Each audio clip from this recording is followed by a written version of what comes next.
Apologize for the delay. I was at a dentist appointment during lunch, so I beg your patience with me. So thank you so much, everybody, for coming. I hope that my colleagues are probably somewhere on the panel. So Councilmember Carrasco is here. Is Councilmember Jimenez?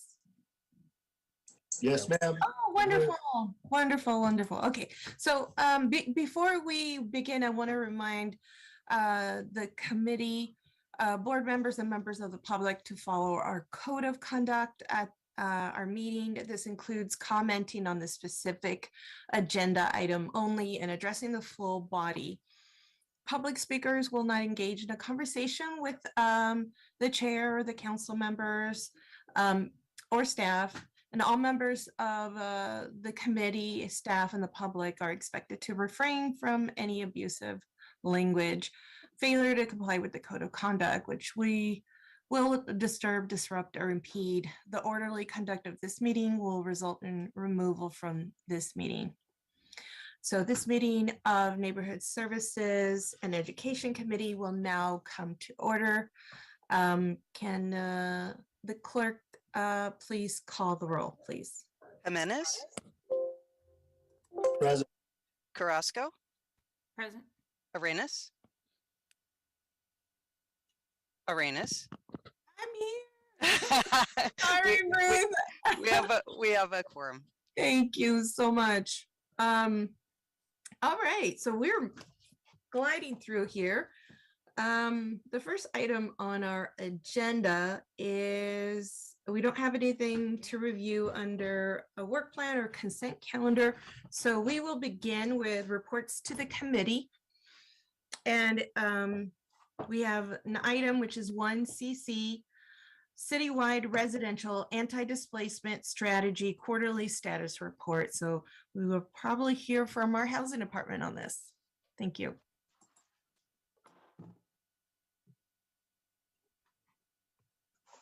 Hi, good afternoon, Chair Reagan Henninger here with the Housing Department. I'm joined by my colleagues, Kristen Clements, Emily Hislop, and Jin Kim.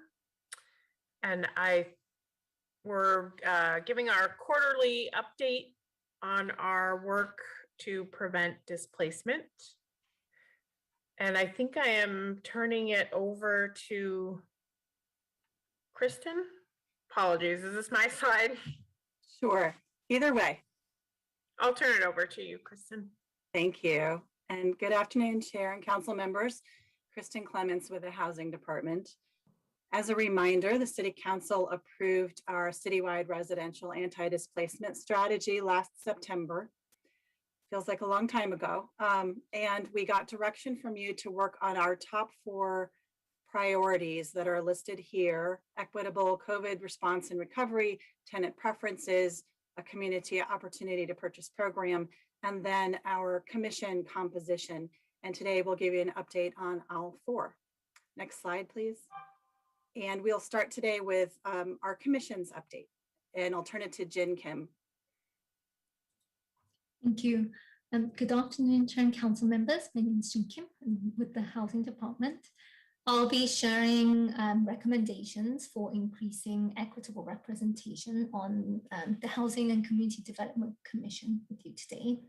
So this is recommendation number 4, as Kristen just mentioned, of the anti-displacement strategy. It is scheduled to go before the full council in March, and so it's the first item that we're bringing on the presentation. So this work is really focused on adding a new lived experience with homelessness designated seat on HTTC, as well as providing a stipend for all HTTC commissioners as directed by the City Council in 2021. And during the past quarter, staff has continued to engage a number of different community stakeholders, and then most recently presented the recommendations to HCDC in February. And so the slide shows 2 motions that were passed. One is that the lived experience should be recent within the last 3 years, and the second is that the first appointment to the lived experience seat should be someone who identifies as female. And I'll touch on these 2 in the following slides as well.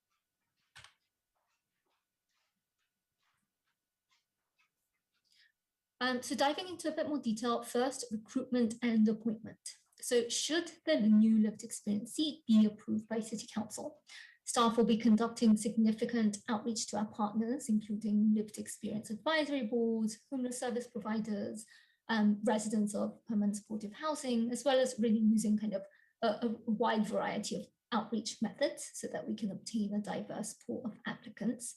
We will be modifying the commission application to include questions about the applicant's general experience with homelessness and accessing homeless and housing services.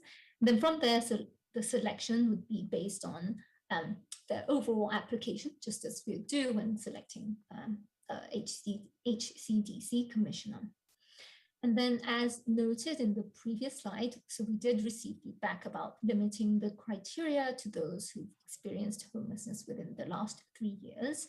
However, when we spoke with many stakeholders, including those with lived experience as well as homeless advocates, the overwhelming majority were opposed to kind of having a very strict time frame as a criteria, as it could be counterproductive. The city should not necessarily be creating additional barriers to participation, and really each person kind of brings their own unique experience to the table, and we didn't want to really set such a very strict limit.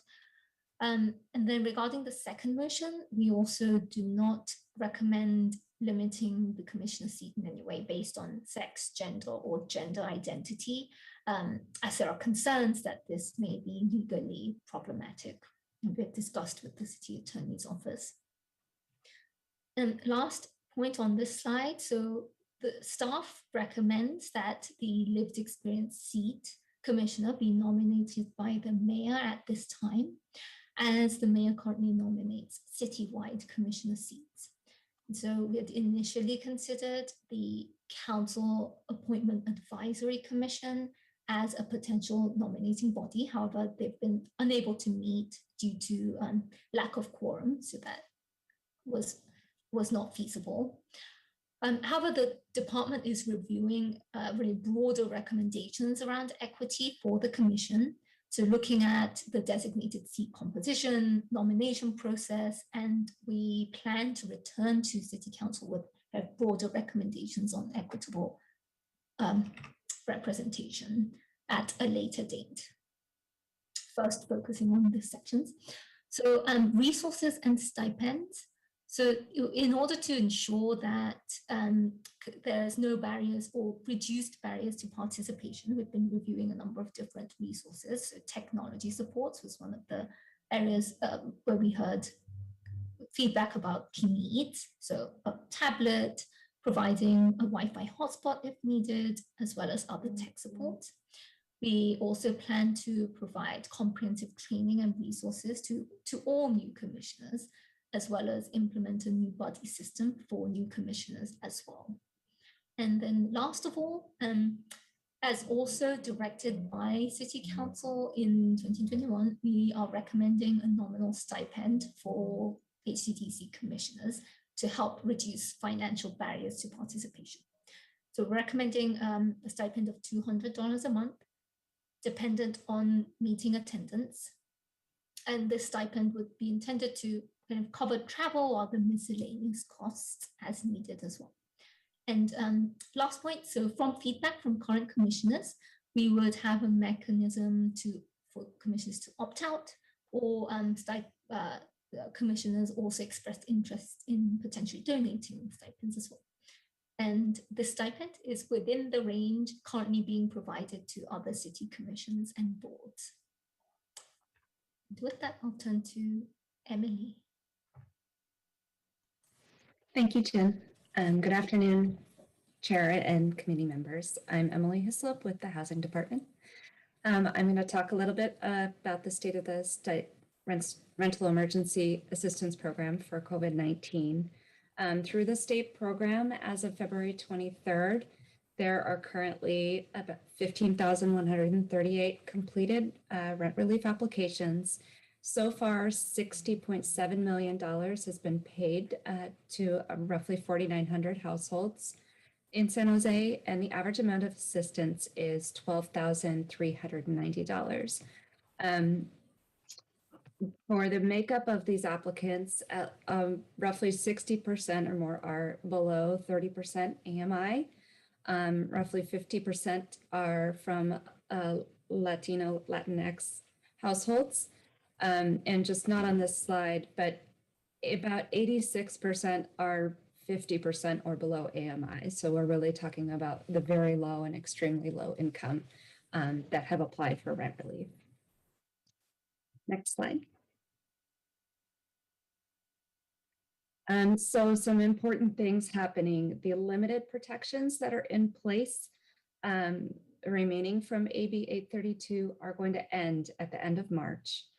However, the protections that were established for the time period of March 2020 through September 30th, 2021 for impacted tenants remain in place. That means that people who have unpaid rent during that period of time before September 30th, 2021, even if they don't get rent relief or anything, they can never be evicted based on that unpaid rent. So if the rent application is not processed, or if they didn't complete it, or if they're denied, they're protected from eviction. However, for rent relief applicants that applied after October 1, what the protections they have are really procedural and just have to do with how a landlord can file an unlawful detainer at court. They have to first seek out rent relief. Those protections are going to end at the end of this month. Unfortunately, what that means is that people with tenants with pending rent applications that include rent after October 2021, if their applications are not approved by April 1, they're at risk of having an unlawful detainer lawsuit filed against them. We're working on some programs to address this, and after I finish this slide, I'll give a quick update. So key thing right now, tenants must pay their April rent. We want tenants who have pending applications to check the status. The Eviction Help Center is helping them do this. And because sometimes it's just hung up because they need to add another document. But that's what we're here, and that's what our staff is primarily focused on. If tenants have an unlawful detainer or a 3-day notice, they can notify the state program and their application gets prioritized. but everybody must be prepared to pay April rent. So for those that are still struggling, we're trying to get them connected to the HPS system and other assistance programs to help stabilize their housing. So part of what we're going to report to council in a couple weeks is that there's some remaining ERA1 funds, and we're working with the county to implement a program to use those funds to cover those tenants who have unlawful detainers filed against them April 1st, who have pending rent relief applications, that will step in and be able to use those ERA1 funds to fund the full amount that they've applied for, and the landlord will agree to dismiss the action. And I was just right prior to this meeting in a meeting with the unlawful detainer court judges and landlord and tenants attorneys, and everybody was very receptive of this program. And we might be able to start intervening as soon as we have everything up and running. Next slide. So as far as our legal assistance, we've expanded our legal services. We have Law Foundation and Bay Area Legal Aid serving people who visit the eviction help centers, both in person and remotely. We're developing an RFP to study what the benefits of a right to counsel program. We've partnered, as I said, with the court. The court has applied for a national grant to implement an eviction diversion program, and that would put somebody in court to manage this program. And we are an active partner along with the county and Sacred Heart and other Destination Home and other partners. We're second meeting of this grant, the second stage the court has gotten to. We'll be participating in sort of an on-site interview on along with the partners on Monday. So we're very hopeful about that program as well. We're also working with Santa Clara University to develop a legal clinic. Part of the eviction diversion program at the court would be establishing a weekly workshop for unlawful detainer litigants, and we hope to fold in the legal clinic through the university law school in with this, where tenants can get on-site legal assistance after being served an unlawful detainer action. And I think I'm passing it to Kristen, right? Thank you. So a quick update on our work on tenant preferences that would help mitigate displacement in our city. As a reminder, a tenant preference allows managers of affordable housing units to be able to prioritize certain kinds of applicants for a percentage of apartments that otherwise would have to be available to the general public. So our work in this area runs on several tracks. The first one that we've made sure to keep on track together with our Office of Intergovernmental Relations is the bill that we've co-sponsored together with the author, Senator Cortese, SB 649. Last year, it became a 2-year bill. And this year, Senator Cortese is still supporting the bill and interested in moving it forward. It is scheduled to be heard in the Assembly in June in the policy committees. And actually yesterday, the Senator's office and the city and the other co-sponsors of the bill, Somos Mayfair and the Housing Action Coalition with the Office of Intergovernmental Relations, all met together with the state, HCD, to talk together about the bill and talk together about tenant preferences guidance. And we had a really productive meeting. So the state clarified that they understand that the bill is moving and that they may choose to edit the bill later on in its process, but that we are free to move it forward and that they will collaborate with us on the bill. So that was very good news that we were able to engage with them finally. Because as you can imagine, this is a very busy time during the legislative cycle. There are well over 100 bills on housing in the legislature. They're very busy right now. So this was really great that we were able to connect with them on the bill. The second tier of our work involves the guidance that we are waiting for from their office, from the Office of Fair Housing and the HCD in general about tenant preferences and the analysis that they expect to see in order to judge preferences to be compliant with law. Yesterday, they were able to clarify something that's important, which is just that their review of tenant preferences is going to be grounded in the idea that they'll be reviewing the legality of preferences really as a lender first. And I think that means their purview will be limited beyond their role as a lender. So that was an interesting finding from yesterday's meeting and very helpful. They again sent over their draft criteria on how jurisdictions should evaluate tenant preferences as the precursor to their memo. But it does sound like they're getting more refined on their approach to what they would be looking for. And again, we reiterated our desire that they finish their work, and so did our partner Somas Mayfair, because of the dire situation for many residents in our city being displaced every day. So that was good that they heard directly from the people most affected. Third, we are, as we go, trying to, we are successful in doing some implementation planning, working with our asset management team for our housing portfolio. And they successfully collected thousands of records of demographic information of our residents in our affordable housing units.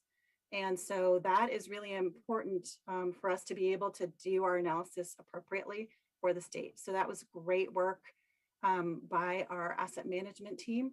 And finally, we are applying for a Fuse Fellow to augment our staff capacity to advance this work and to do the state's analysis as soon as they issue their guidance, so that we again use the freshest data possible and we do it timely, while we are also working on stakeholder meetings for the bill. So these things are all going in parallel tracks.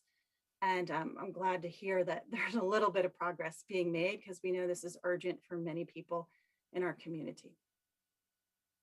Next slide. So finally, an update on our community opportunity to purchase work. Our policy team, small but mighty, has been working feverishly on our COPA work. We wrapped up a 7-month process with 2 different tiers in a working group to a smaller technical advisory group and a broader stakeholder advisory committee to help advise the program, a draft program design. And by the way, the funder of our 2-year Partnership for the Bay's Future Fellow, actually, they're really interested in this design process. They highlighted it in their communications about our work. They thought it was very innovative, and that other people maybe should think about the way we've been doing the work as best practice. So we wrapped up that work, which was very intensive, 16 meetings over Zoom, over 500 community members invited, over 50 organizations participating, 167 different people participating. Our consultants, Barrett and Driscoll, who we used to facilitate the process, did create a wrap-up report and summary report of everything that we did. So we are finalizing that now, and that will get posted on our website. And then with that information, we refined our draft program proposal and then entered our phase 2 work of our broad outreach. We held a more than 2-month-long public comment period from the end of November through the beginning of February, and conducted broad community meetings on that draft program proposal. We held 7 broad public meetings on Zoom. We had over 300 attendees, almost 200 of whom were different folks. You could see we have a lot of people who are repeat attendees, very interested in the program, and a broad e-blast list that we're reaching out to. So we're doing our best to reach a broad swath of the community, realizing that when this does go forward, you know, our time spent will be really stronger community engagement to make sure people understand the program if it does proceed. So in addition to this broad community outreach, we held 3 meetings on what financing products would be needed to support the preservation work for quick acquisitions and what the city would need to provide together with the Housing Trust of Silicon Valley. And then with great difficulty, after all of this super intensive work and comment letters received and over 200 questions and comments going back and forth with all these meetings, like a lot of interest and intense you know, inquiry on the program, we decided that because the new cycle housing element deserves and requires such a staff focus from not only housing, but also planning staff and the Office of Economic Development, that there was no way to advance COPA in the way it needed to be advanced in the near term and do the housing element work at the same time. So we consulted internally and got the direction to, at this time, defer the official hearings for COPA until we can put together the draft housing element document for submission to the state, for the first submission to the state, which we anticipate in the summer. So the next few months, super intensive work on creating this probably 900-page document for the state to review for the housing element. So, so that was a difficult decision we've been coping with, so to speak, COPA. But after that time, we plan to return to COPA program design. Next slide. So over the next 3 months, just to wrap up what everyone was talking about, for COVID, obviously, we'll still be trying to connect both residents and owners to the emergency rental assistance that is available.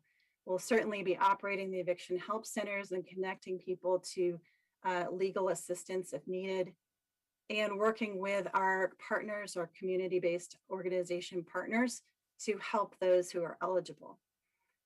And we will be coming back to the City Council on next steps as well.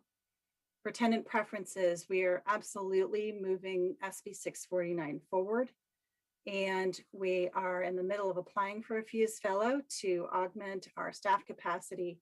And whenever HUD does issue their guidance, we will be starting that tenant preference analysis that they require.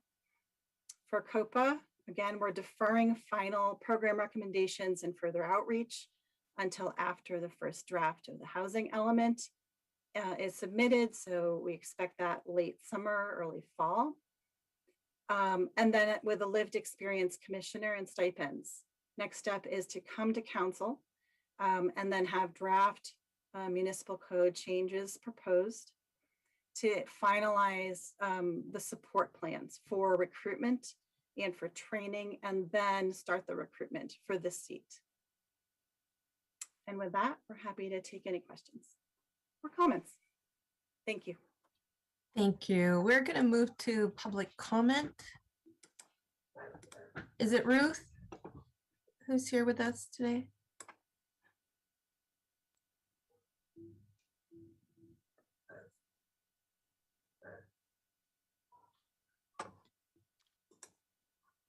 Jaime?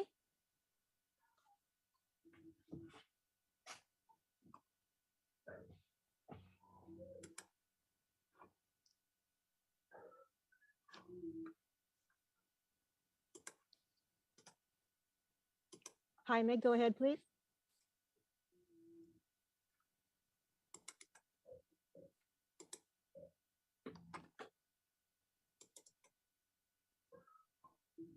Jamie? So let me just announce the name and the numbers just to get people going for each of the, for just the name. For those folks who are watching on YouTube or cable TV, if you want to comment on this, you can go over to the meeting on Zoom for public comment or call 408-638-0968 to speak by phone. And so when our city clerk, I think Gina, when she calls your name, you can go ahead, unmute, and begin your public comment.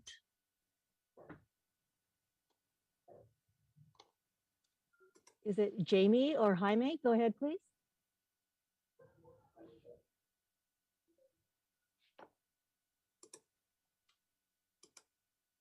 If this is Jaime Angulo, that's not me. This is Jaime Angulo, but I didn't request time.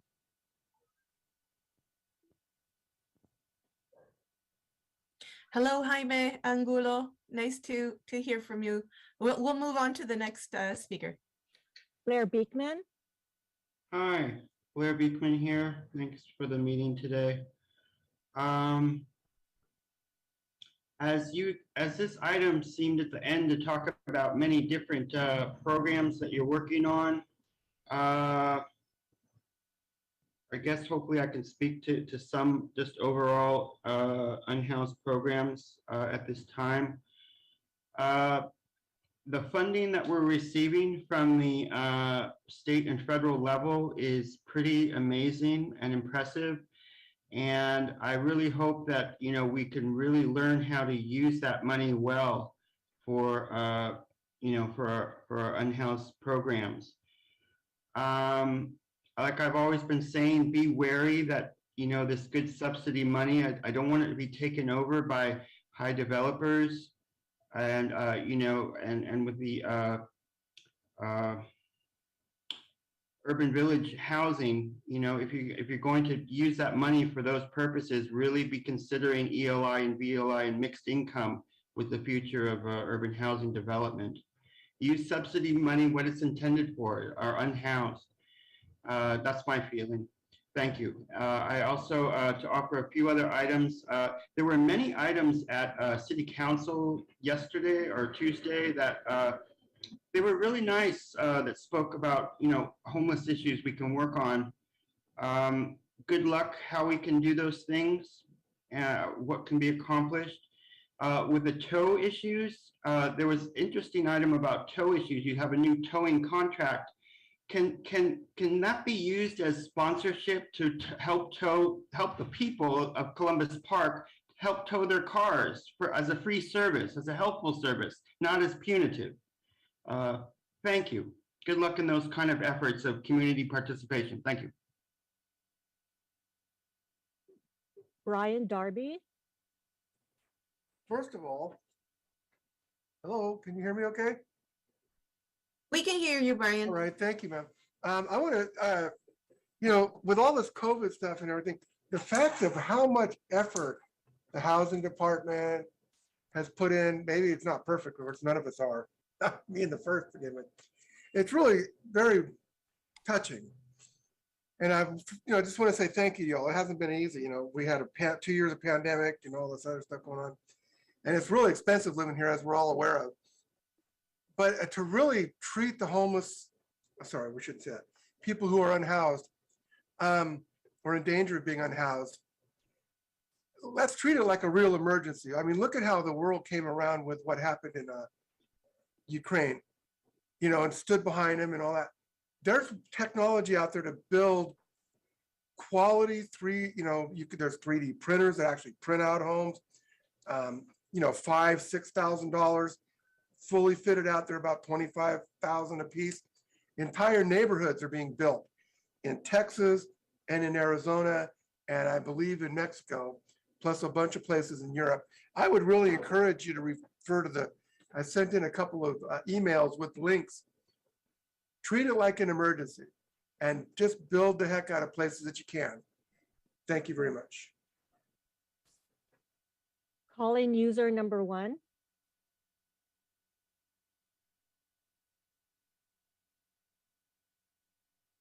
Are we on open forum? This is public comment. Oh, good.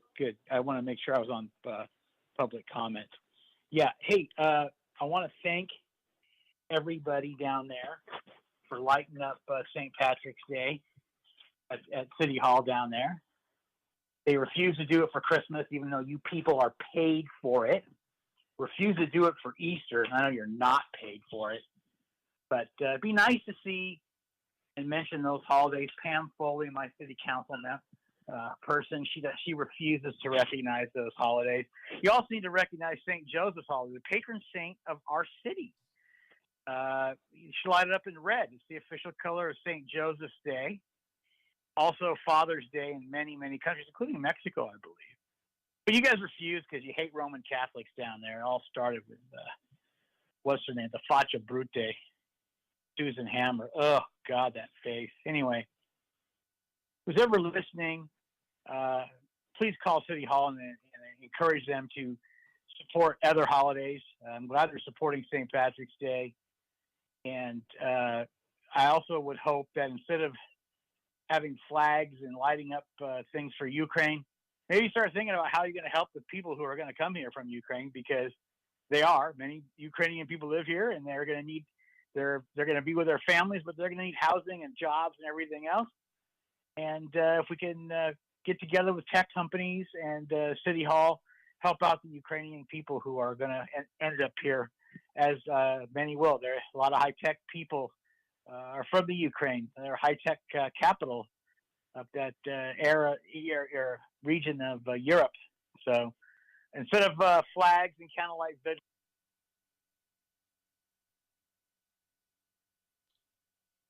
Back to the committee. Great, thank you. I don't see any hands raised from my colleagues. And so, oh, there we go. Councilmember Jimenez. Yeah, thank you. I appreciate all the work the Housing Department's doing. You know, I was looking at many of these reports. Each one was about 23 pages long. There's a lot of information you all are providing, but I very much appreciate it. This is important work. The only thing I wanted to say was related to COPA that I know is getting pushed back because, you know, other stuff that's important like the housing element. What I was curious about is, did we conduct outreach to the real estate industry as it relates to sort of the processes they go through and how this may impact that? Council member, yes, actually they were pretty much our first stop in our program design. So on our technical advisory committee, Jen, I don't know if we've got the slides up, that additional slide. The Realtors were on the TAC, the CAA was on the TAC. We had lenders and developers, market rate developers on the TAC. We had Marcus and Millichap represented. We had, I think, at least one more broker. We had several people from the Realtors. So there were definitely a lot of real estate interests. And we tried to make that group balanced. It was invite only. So that it was, you know, a balanced product design conversation between people representing users, people who understood the real estate industry, the lending industry, the policy industry, you know, like, so, but absolutely, that's where we started that whole work. Okay, yeah, I think that makes sense. I guess the only thing I would ask, just to further clarify, is when you said that the real estate industry was included, I mean, I think it's good to include brokers or agents, but I'm hoping in the case that we haven't already done this, but, you know, the primary sort of organization in the area is the Santa Clara County Association of Realtors. And so I see it there. Okay, cool.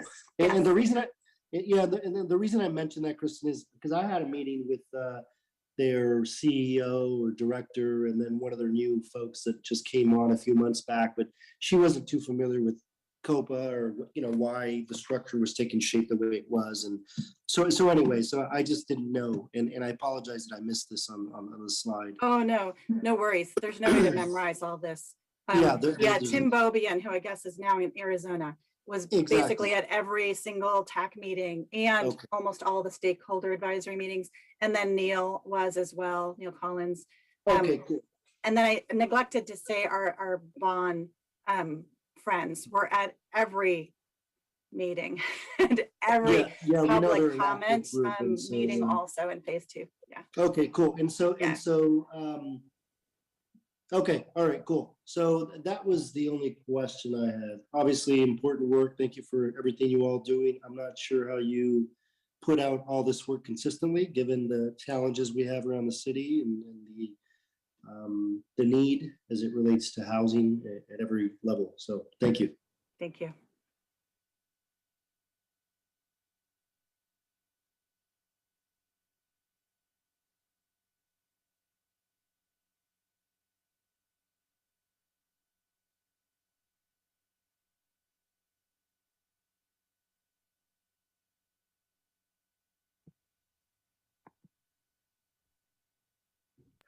I just got a text from the chair. I'll be taking over for the next I'm so 5 sorry. minutes. Oh, I'm so sorry. I had You're to take back. a bathroom break. I apologize. So Councilmember Jimenez, it sounds like you finished with your comments. Yes. Perfect. Sorry, I ran to the restroom really quick. Okay, so there's so much work in this report, so much really good work. And I wanted to just highlight something that I know Jackie has shared with me, and you're sharing, and all of you are sharing with the committee now. And then that's the very creative way that you're using funding to make sure that those folks who have an unlawful detainer served, that they get an opportunity to stay in their homes, even at the very, very last minute. And so I think it's important for us, and I know you are all doing this as well, but I encourage my colleagues, myself included, as soon as you have that information that we can post on our social media, that we can distribute between our neighborhood associations, because this is not just for folks who have a regular contract for a rental agreement. It also is for those who have those non-traditional situations, like a room in the house, that sort of situation. And so we want to make sure that folks take advantage and don't believe like, well, it's too late for me. The protection is ending in April. I haven't really done much. You can still hop on board here and have us help you or help us get you into the queue for some assistance. And so I really appreciate all the work that you're doing, even as you were coming up on this expiration of protection, that you're creatively thinking about how to cover folks to the very, very end. And so I really appreciate that. And I look forward to the time where we can bring COPA, but I realize that there's a lot of, you all have been really stretched. So I really appreciate what you're doing now. And you're pivoting in the moment to make sure that you meet the needs of our unhoused community. And so I just want to thank you for that. I don't see any more hands. So this doesn't need a motion. Correct. This is just a verbal report. So we are going to move into the second item, which is again with housing, and this is item D2, Better Housing Initiative Status Report. Chair, I'm sorry. I believe the recommendation on the agenda is to accept the report. Okay, got it. Yeah. Move to accept. Second. Jimenez, Yes. Carrasco, Aye. Arenas. Yes. Thank you. Thank you.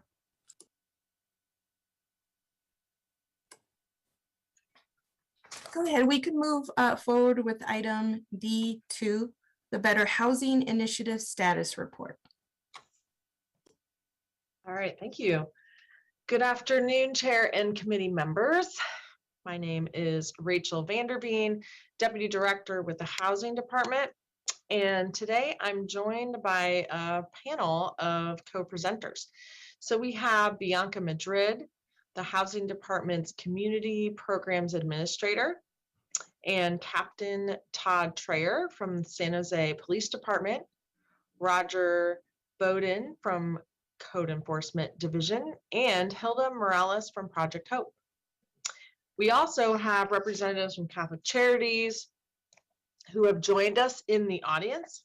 We have Araceli Gonzalez, the Interim Division Director of the Emergency Programs and Housing Services. And we also have Jaime Angulu, the Founding Director of the formal Responsible Landlord Engagement Initiative Program. And they will be available for questions about Rlei and any other questions about that program after our presentation. So today we are providing a status update on the Better Housing Initiative. Next slide, please.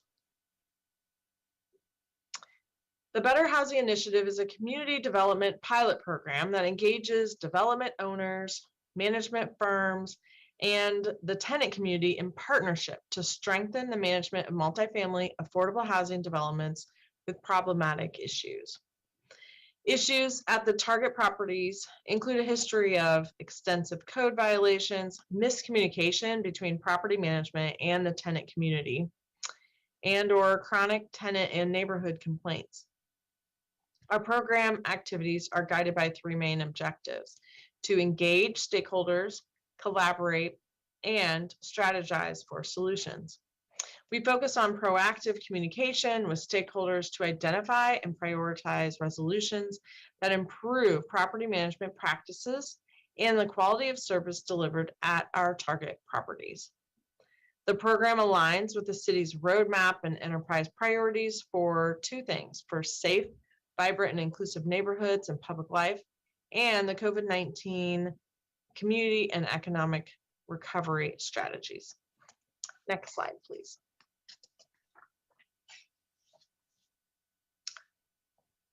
All right, and I'm going to turn over the presentation now to Bianca. Wonderful. Thank you, Rachel. Good afternoon, committee members. I'm Bianca. I'm the Community Program Administrator for the Better Housing Initiative. I'll be speaking about our program's focus and providing context about our selected target properties. So the Better Housing Initiative provides a unique and focused opportunity to assess the needs at our target properties, Valley Palms and Foxdale Village apartments. Pre-existing factors have created additional barriers to community engagement at our target properties, including a history of poor or inconsistent communication with property ownership and management, and concerns regarding the quality of on-site resident services. Residents at the target properties have also expressed challenges in advocating for recurring maintenance issues requiring improvements and repairs in their units. Here's a profile on this slide of our target properties. Valley Palms was built in 1966 and has 354 units. Foxdale Village was built in 1979 and has 287 units. Both properties provide 100% low-income units. Both properties are also categorized under the city's Code Enforcement Inspection Program as Tier 3 properties.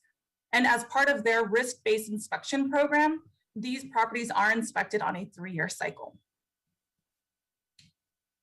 We have learned that the most effective way to do this work is through cross-functional and multidisciplinary collaboration with key partners. Through strengthened partnership, the Better Housing Initiative provides a unique and focused opportunity to assess the needs at target sites through an affordable housing perspective. We need to create a functioning ecosystem with interdepartmental coordination to strategically approach the complexity and magnitude of challenges at the target properties. We have identified the importance of cross-functional collaboration with code enforcement, Project Hope, and the police department. And such collaboration requires dedicated and consistent interaction to ensure partner engagement, identify overlapping priorities, and unify in mutual efforts. At this time, I'm going to turn the presentation over to our partners who will share more about their city service area at our target properties and highlight some of our ongoing collaboration efforts. First, we will hear remarks from San Jose Police Captain Todd Trayer. Second, we'll hear from Roger from Code Enforcement. And third, we'll hear from Hilda from Project Hope. Thank you. Awesome. Thank you, Bianca. And hello, everyone. Council members, thanks for having me. I am Todd Traer. If I haven't met you, I am the San Jose Police Department's Foothill Division Captain. And that includes both Valley Palms apartments as well as Foxdale Village apartments. They're within my division. So they mean a lot to me. I've been your captain in Foothill Division for a year and a few months, year and 4 months. And I do support the efforts and really the ability to incorporate the police department into all these different entities, code enforcement, housing. And there's ways we do that to help build trust with the community, which includes using like our crime prevention resources. My crime prevention team, the two Sandras, if you know them, Sandra Avila and Sandra Garcia, they are second to none. They go out to both locations and provide not just the how to stay safe presentations, but really cater to issues that the community brings up or things that I see when I'm driving through the complexes or reports that I'm seeing that would just make life better to have a different set of resources. So it's great to have them. And now they fall under Captain Randy Schriefer, who is amazing. And he's going to even take crime prevention to the next level, I'm sure. We also have our walking beat officers that I do move around as the statistics and the needs see fit, but they have both regularly visited both departments and are helping build a better partnership with all entities involved, especially our community. Lately there's been community policing, or there's been community meetings in person, which I love. And we had one recently at Foxdale. That's on the slide there. The second picture there is the first Foxdale official meeting that I got to go to in person. And I think they made a few jokes about me, but we had a great time, and it was just great meeting everyone in the community and hearing really what they feel and how we can make things better as a partnership. Event participation kind of fits into that picture on the right. Fortunately, in the Foothill Division, I have a ton of D1 soccer players that used to play, some of them professionally, and I brought them all out to Foxdale. And I thought, well, we'll show these kids what soccer is about. But they kind of bulldozed us and brought out their parents also. And I think they won that day.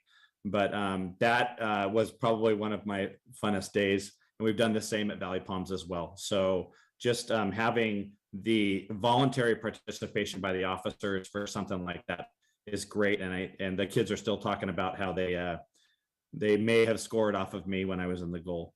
But that's life, I guess. And really behind the scenes, there is a new and expanded partnership between the police department and security. There was always a partnership with them, but I was able to meet with them and then just really create an accountability with them to help me co-police with what the community needs.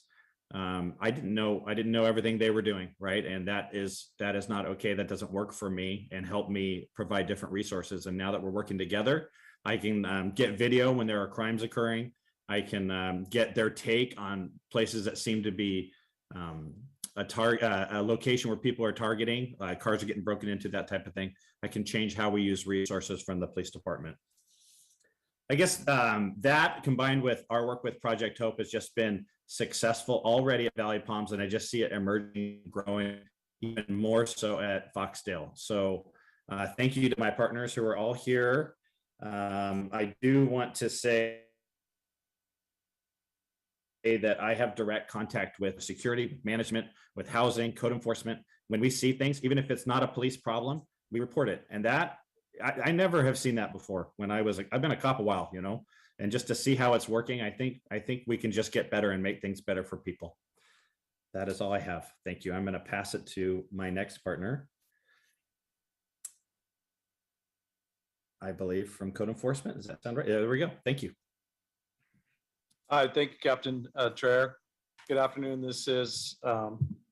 Good afternoon, committee members. I'm Roger Bowden. I'm a multiple family inspection team supervisor from the Code Enforcement Division. Code enforcement is active in the Better Housing Initiative target properties through our multifamily routine house inspection program and CDBG funded enhanced inspection programs in the Project Hope areas through PRNS. Code enforcement staff attends PRNS monthly Project Hope implementation meetings as team members. Code enforcement staff also participates in Project Hope community meetings and presents information about services during community meetings as requested, and we've done this in the BHI communities. At Foxdale Village Apartments, code enforcement inspection staff has recently been conducting our routine inspections along with our CDBG funded enhanced inspections to cover a greater amount of the property and units.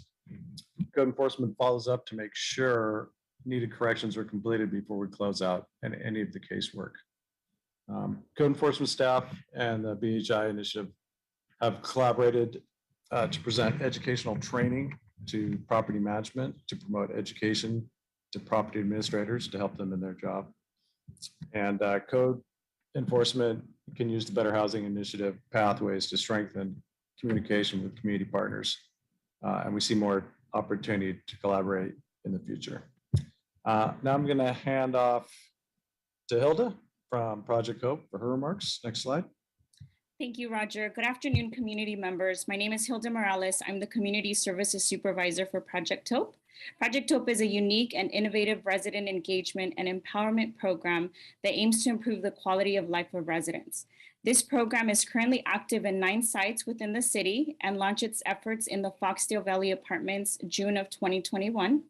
Our program has 4 goals, the first being to create a sustainable and organized group of community leaders, to support safer and cleaner communities, to educate residents on how to access city services, and to provide support to the neighborhood associations in fostering relationships that will assist in sustaining their efforts.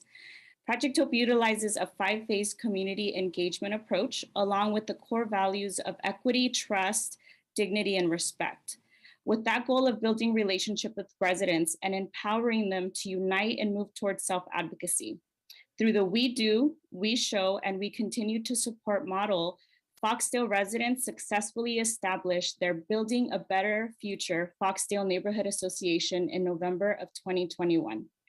While Project Hope and the Better Housing Initiative have been at the Foxdale property roughly around the same time, I do want to highlight that there is a distinction between our programs. Project Hope is a resident engagement program that is focused on the residents and does not take on the development of the owners or the property management companies directly. Instead, we teach the residents how to organize their communities and communicate their needs to other city departments, other government agencies, and just other entities in general. By having the Better Housing Initiative focus on providing the pathway to facilitate communication with property owners and administrators, Project Hope provides direct support to the resident voice. Through this model, I am happy to share that the Foxdale Board has established monthly recurring meetings with the management company to discuss resident concerns and maintain open communication. We value the collaboration with the Better Housing Initiative and believe that together with both approaches, we can make a real difference in Foxdale. Next slide, please. Now I'm going to turn the presentation back over to the Housing Department to carry us through the rest of the presentation. Thank you. Thank you so much. Thank you to our great partners from Project Hope and Code Enforcement and SJPD for joining our panel today. We really appreciate it. And we appreciate you sharing your contribution and for your continuous collaboration out in the community. We truly do work better together, and the need to work in tandem is evident. We appreciate the time that we have already invested in strengthening our partnerships. And while there are many other partners we can engage and collaborate with, we have found that those on today's panel are the key stakeholders, or as I like to call it, the dream team that we need to stay linked in with for this work to be effective. And most importantly, the community is hearing the same message from the city. We are a team and we are connected and collaborating to provide the services that they need together. So moving on to more specific Better Housing Initiative updates. On this slide, we'll be sharing about our program development and recent activities. So at the launch of our program, our focus was centered around monitoring the implementation of the city's specifically negotiated provisions in the Valley Palms Bond Regulatory Agreement. While we have continued to monitor the agreement, we have also worked to build relationships with community partners to strengthen efforts to reach the large tenant community consisting of approximately 1,500 residents at each target property, to identify top issues and concerns and to prioritize our engagement strategies with the property administrators. Because these properties each have unique challenges, both existing and emerging, they require individualized approaches. It has been important for our pilot activities to remain flexible, to readily respond to real-time circumstances and on-site emergencies, and prioritize approaches to develop additional on-demand program services. For example, during the fall of 2021, staff engaged with the tenant community to address concerns regarding rent increases announced from property ownership. This created a great deal of stress for tenants already experiencing pandemic-related financial hardship. And similarly, throughout fall and winter months of 2021, staff initiated and coordinated on-site services to connect tenants in need of emergency rent relief with local and state financial assistance programs, which we'll talk more about in our next slide. Because our initiative has the flexibility to provide program services as needs surface in the community, we were able to pivot our support and related activities to coordinate emergency rental assistance to San Jose residents and engage a special focus at our target properties. Since the fall, we have provided targeted outreach in collaboration with our Eviction Prevention Help Center staff, our interdepartmental partners with Project Hope, and property management personnel to proactively identify and engage tenants with rental assistance resources and support. We've also provided one-on-one assistance in person and by phone with tenants at Foxdale Village and Valley Palms Apartments. We've also provided on-site pop-up application clinics and support to manage communication with tenants and property management regarding continued emergency rental assistance inquiries to help avoid pandemic-related evictions. To date, there have been 0 evictions due to pandemic-related financial hardship at both Valley Palms and Foxdale Village Apartments. We plan to continue targeted outreach through our collaboration with the property owners and management firms for any ongoing needs. Next slide. Now I'm going to hand the presentation back over to Rachel to carry us through the rest of the presentation. Thank you. All right, thank you, Bianca. So during our last presentation to this committee in October 2021, the committee members expressed an interest in reviving the Rlei program. And Rlei is the Responsible Landlord Engagement Initiative. As such, staff has taken several steps to research and pursue funding sources to support this effort. So in December, the department submitted an earmark grant proposal to our intergovernmental relations team to request funding for Rlei for 2 years. Our application is currently being considered for sponsorship by one of our state assembly members' office. On a parallel track, the department also brought forward a budget proposal to revive the Rlei program utilizing the city's general fund budget. Funding to support Rlei was also included in the mayor's budget message, which was just released on Monday and will be discussed by the full city council next Tuesday, March 15th.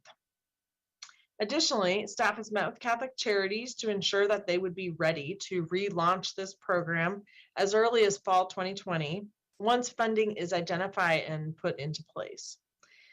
The team has confirmed that this timeline is feasible for their organization. The department's future funding proposal also includes a request from the general fund to continue funding program services under the Better Housing Initiative.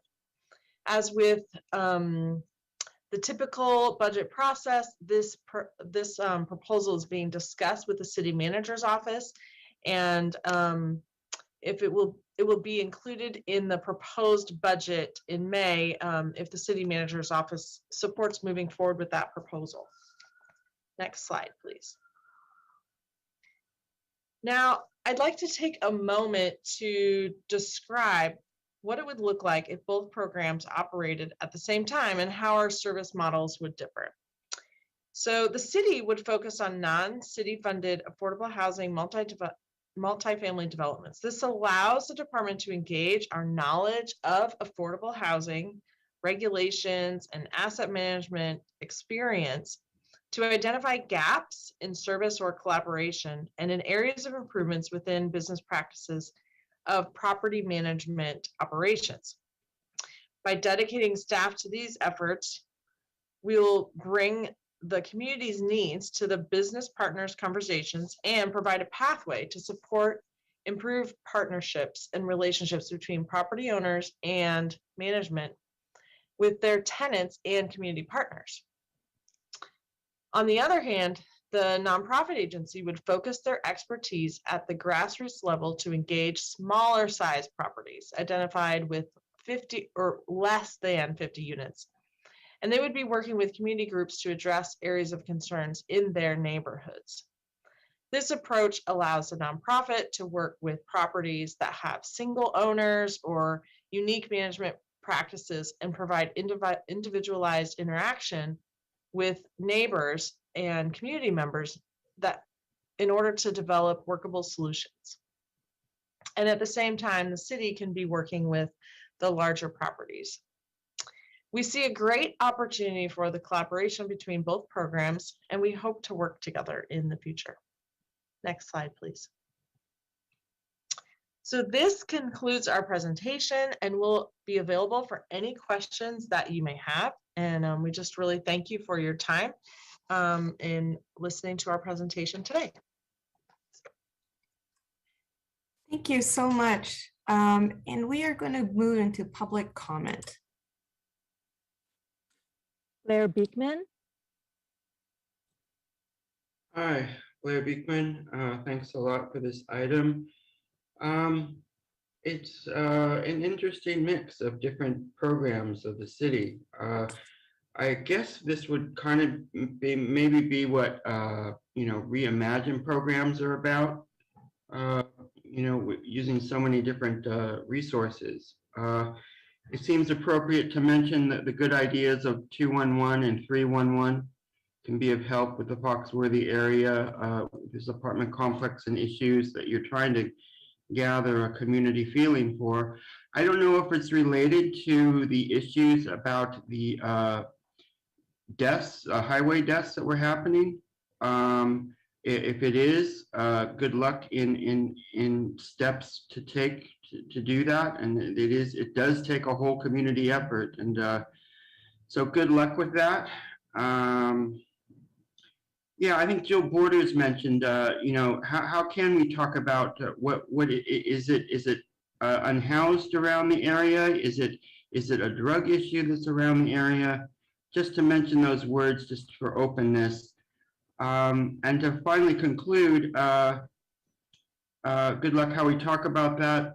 To conclude, if it can be of help, the openness and accountability ideas with technology, hopefully for all sides, can be of interest for these sort of community, all-purpose community projects.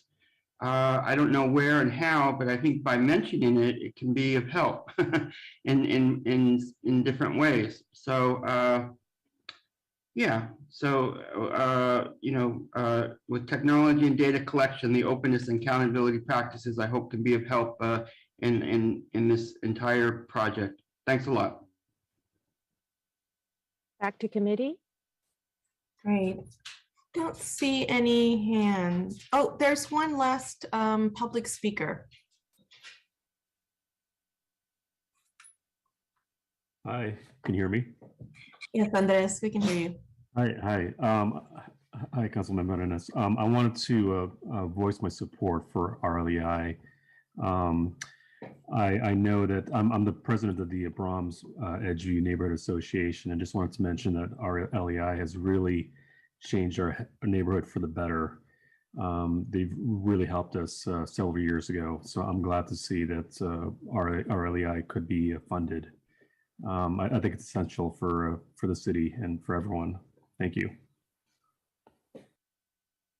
Thank you, Andres. That's the last of our public comment. Councilmember Carrasco. Chair, I don't know where to start. There's so much to unpack here, and I just want to thank staff for all of the great work that you're doing. I wish Councilmember Esparza were here because I know that there's been so much work that's been done also at Valley Palms and both at Valley Palms and at Foxdale. We've both her team and my team, as well as the city, have worked over the course of many years to resolve a lot of the different issues that have been taking place at both sites. and I could list them off. I'm not going to do that right now. I guess I just have a couple of questions. One that concerns me as we're looking at the sunsetting of some of the protections that have been in place that have granted the protection of our residents, and that's the moratorium on the eviction moratorium. And I don't know who's, maybe it's Bianca that's been doing the outreach at Foxdale. I'm concerned about Foxdale and how the processing of the applications is going, and whether or not our folks there have been in need of the rental assistance. If you could just give me a feel for that. I'd like to know what we can do to continue supporting our residents there, given the demographics and the nature of what I know have been some of the needs there. So if you could just give me an idea of what we could be expecting over the next 30 days, or less than 30 days, actually. Certainly, Councilmember. Thank you for the question. This is Bianca from the Better Housing Initiative. So regarding the outreach, I can share, and I'm not involved in the processing of the application, but what we've been able to leverage is the partnership with ownership and management to quickly identify the tenants that are in need of these services and get direct referrals from the property management firm. And so we've engaged those tenants. I would like to share that at Valley Palms, all tenants that were referred to us and in partnership with property management working in parallel, all tenants have applied for rental assistance. So although maybe their applications have not been processed, they're all covered under having a submitted application. On the other hand, at Foxdale, we are working with a list of about 30 residents, some of which have applied, but they need some support in finding out the status of their application.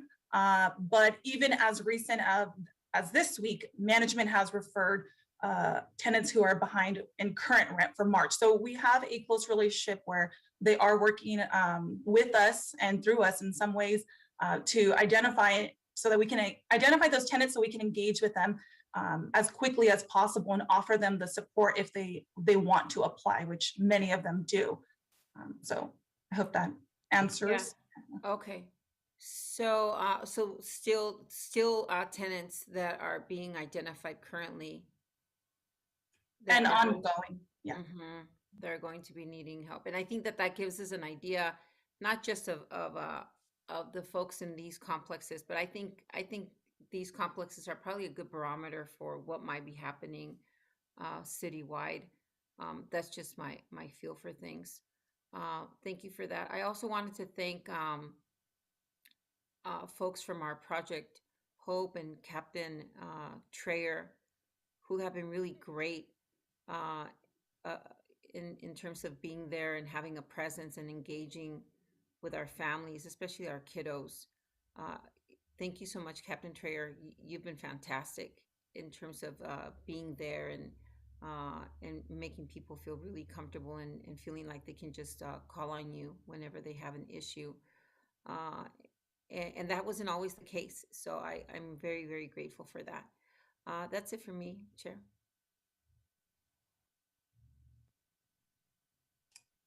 Great, thank you. And I'm also going to join in on that gratitude. Rachel, Bianca, Captain, Treyer, Roger, and Hilda, you've all kept that safety net for all those folks in those very specific neighborhoods. And so thank you for doing that. I'm sure that it didn't just, the issues and the needs of that community didn't stop at housing. And I'm sure that you were very supportive in a very broad sense. And so thank you for doing that for our community, and also our housing commissioners for recommending Rlei. Once again, this is something that we all know how important it is. Andres from my district called in, and we need somebody like Jaime to come in and to help out and to mediate some of these issues that become real problems in our neighborhoods. And so thank you for all the really great work that you're doing. The only question I really have is about sustainability, because this is a lot of cross-agency work that you're doing, which I think is wonderful. Angel, how are we going to ensure that this is, these neighborhoods are benefiting from this effort? We know that it works because we've done it before. This was Project Crackdown, this was SNI. This is kind of that framework. How are we going to move forward with this? Yeah, council member. Well, first of all, I want to acknowledge that I think what you heard in the presentation today is really kind of the poster child for how we really need to work in all neighborhoods, right? Right. You see a lot of interdepartmental coordination here. You got housing, you have PD, you have PRNS, you have code enforcement, and our hope is that this actually is the model for the way we service our communities, right?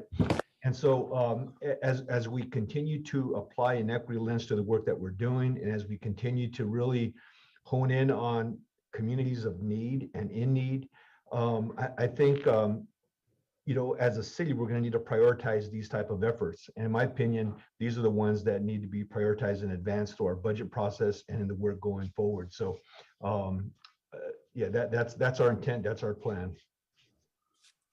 Okay, well, hopefully we'll see a good surprise in the budget. All right, well, do I have a motion for approval? Is it to accept the report? Yes. Motion to accept. Second. Wonderful. Roll. Jimenez, Yes. Esparza, I'm sorry, Carrasco, Aye. Arenas. Yes. Thank you. Wonderful. Well, we're going to stay on the topic of housing, and we're going to move into item D3, homeless annual report. I know we're going to lose quorum at 3:45, and I want to make sure that we hear all of these reports. And so I'm going to cut public comment to 1 minute. I apologize, but at the same time, we've been talking about housing issues, so I think we've heard from our public. I encourage you to just expedite those comments within a minute. All right, homeless annual report. Thank you. Take it away, Reagan.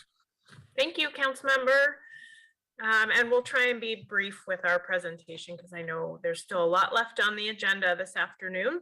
I'm Reagan Henninger. I'm the Deputy Director of the Housing Department. I'm here with my colleague, Kelly Hemphill, and this is an annual report we bring to you each spring. It's a backward-facing report about our activities from last fiscal year. So I'm going to turn it over to Kelly. Thanks, Reagan.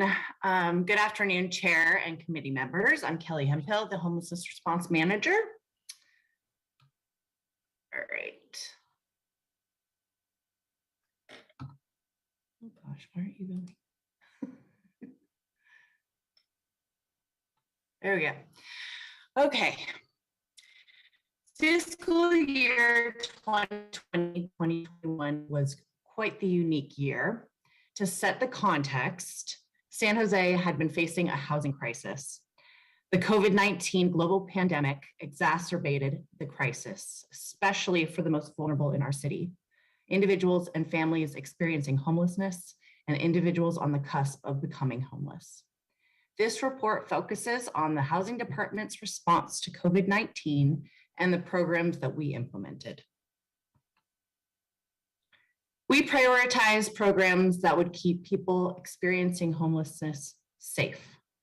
We implemented programs that would keep the larger community safe from a potential spread of the virus. The outcomes set in contracts of years past shifted slightly to prioritize safety and public health. There were some gifts of COVID. We were able to move quickly.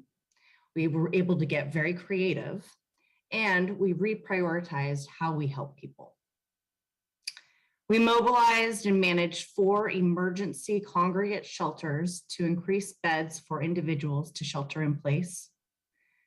We quickly developed and opened 3 emergency interim housing communities using prefabricated modular units for the most medically vulnerable unsheltered residents. We implemented a comprehensive street-based program with outreach, hygiene, trash services, and housing resources for those residing in targeted homeless encampments so that they could receive the basic needs that had become unavailable during the pandemic. And we provided emergency rental assistance to households so that they could remain stably housed. 2020 was hard. We faced what we have been calling the Great Resignation within the department and with our nonprofit partners due to employee fatigue and sickness. We received over $242 million in new and redirected one-time COVID-related funds to serve individuals or households experiencing homelessness. While fantastic, staff was overwhelmed with contract and program development. We prioritized a new reality of rigid safety protocols, including wearing masks and gloves all day, taking temperatures and monitoring participants' symptoms, and ensuring areas were sanitized. This was all happening during excessively high temperatures, public safety power shutoffs, poor air quality, and the threat of fires. And let's not forget that our nation was and continues to be under severe civil unrest. But even though the challenges were immense, we persevered. Over 1,750 individuals accessed emergency congregate shelter. Over 750 individuals accessed non-congregate shelter. Over 1,700 individuals were permanently housed. We moved quickly and we helped a lot of people. And here are some faces of a few.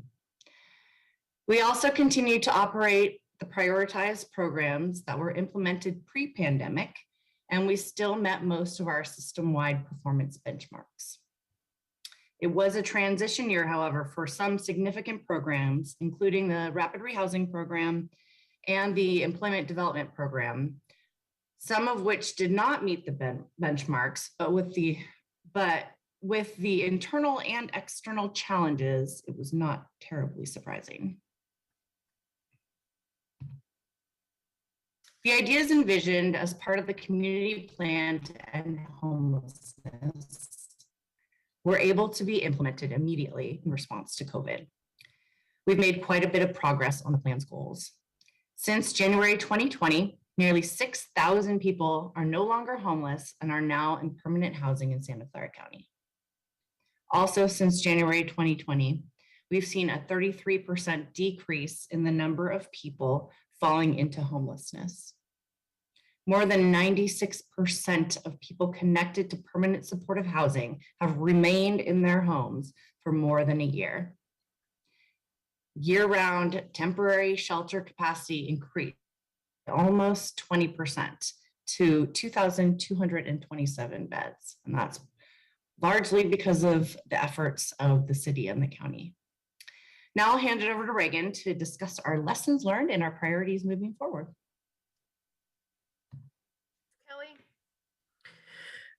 So we align all of our programs and our policies and our priorities and our funding with our community plan to end homelessness. And we did want to today review what we've learned from the extraordinary year we had and how those lessons will drive our upcoming priorities. Next slide.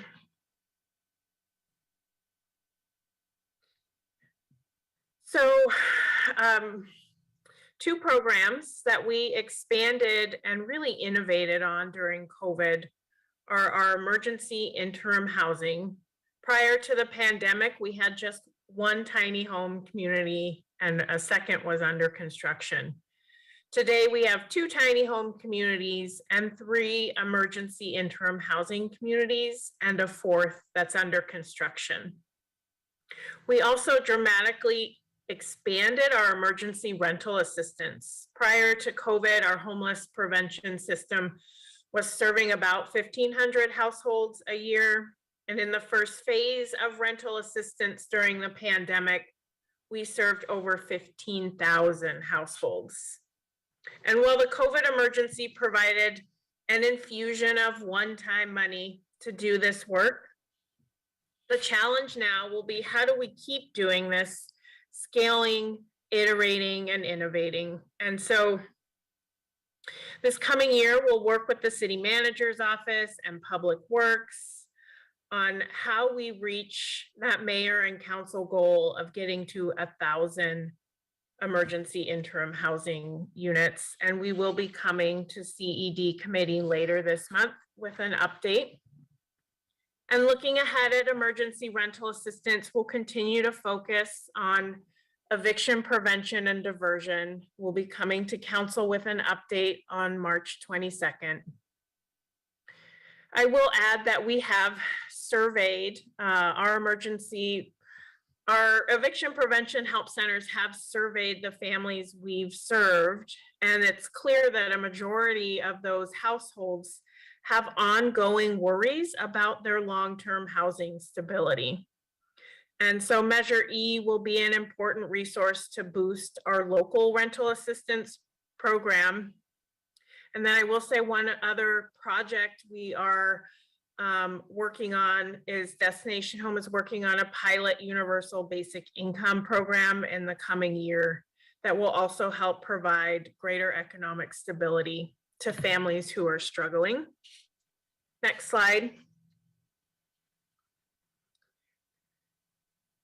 One of the areas that we've dramatically expanded over the last year as well is our emergency crisis and street-based services.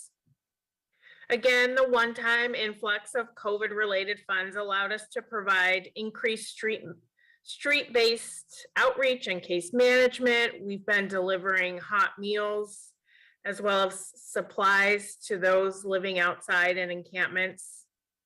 And in partnership with the county, at the beginning of COVID, we set up an emergency shelter hotline to quickly assist households seeking non-congregate shelter or shelter in one of our temporary shelters. The Wilson Center recently took over the operations of that hotline. And in this coming year, we'll work closely with them and the county to continue to improve and adapt this service. And then finally, this year, we'll be expanding the encampment service program called SOAR, as well as establishing 2 safe parking programs. Next slide. And as we've said, but it is certainly worth repeating, last fiscal year was a year like no other. And there's just so many nonprofits that we value and that were first responders working to provide critical services to homeless individuals and vulnerable households. And we just wanted to acknowledge and thank our partners. They're not all listed here, but this is what we could fit on a screen. Next slide. And then all of the work and response would not have been possible without our partners and our colleagues at the city. From the housing department, Kelly Hemphill and Vanessa Beretta. Our building inspectors in the housing department, Steve, Sean, and Guido, who took care of all of our temporary shelters and facilities. Our grants team, who went from contracting out $14 million a year to over $200 million a year. And then finally, a thank you to Public Works and PRNS and DOT, and all of the over 100 city employees who were redeployed as disaster service workers and who worked in our temporary, those 100 employees worked specifically in our temporary emergency shelters last year. So it was a massive effort, and we're so grateful to everyone who helped. And that concludes our presentation. Thank you. Wonderful, thank you. We're going to move to public comment.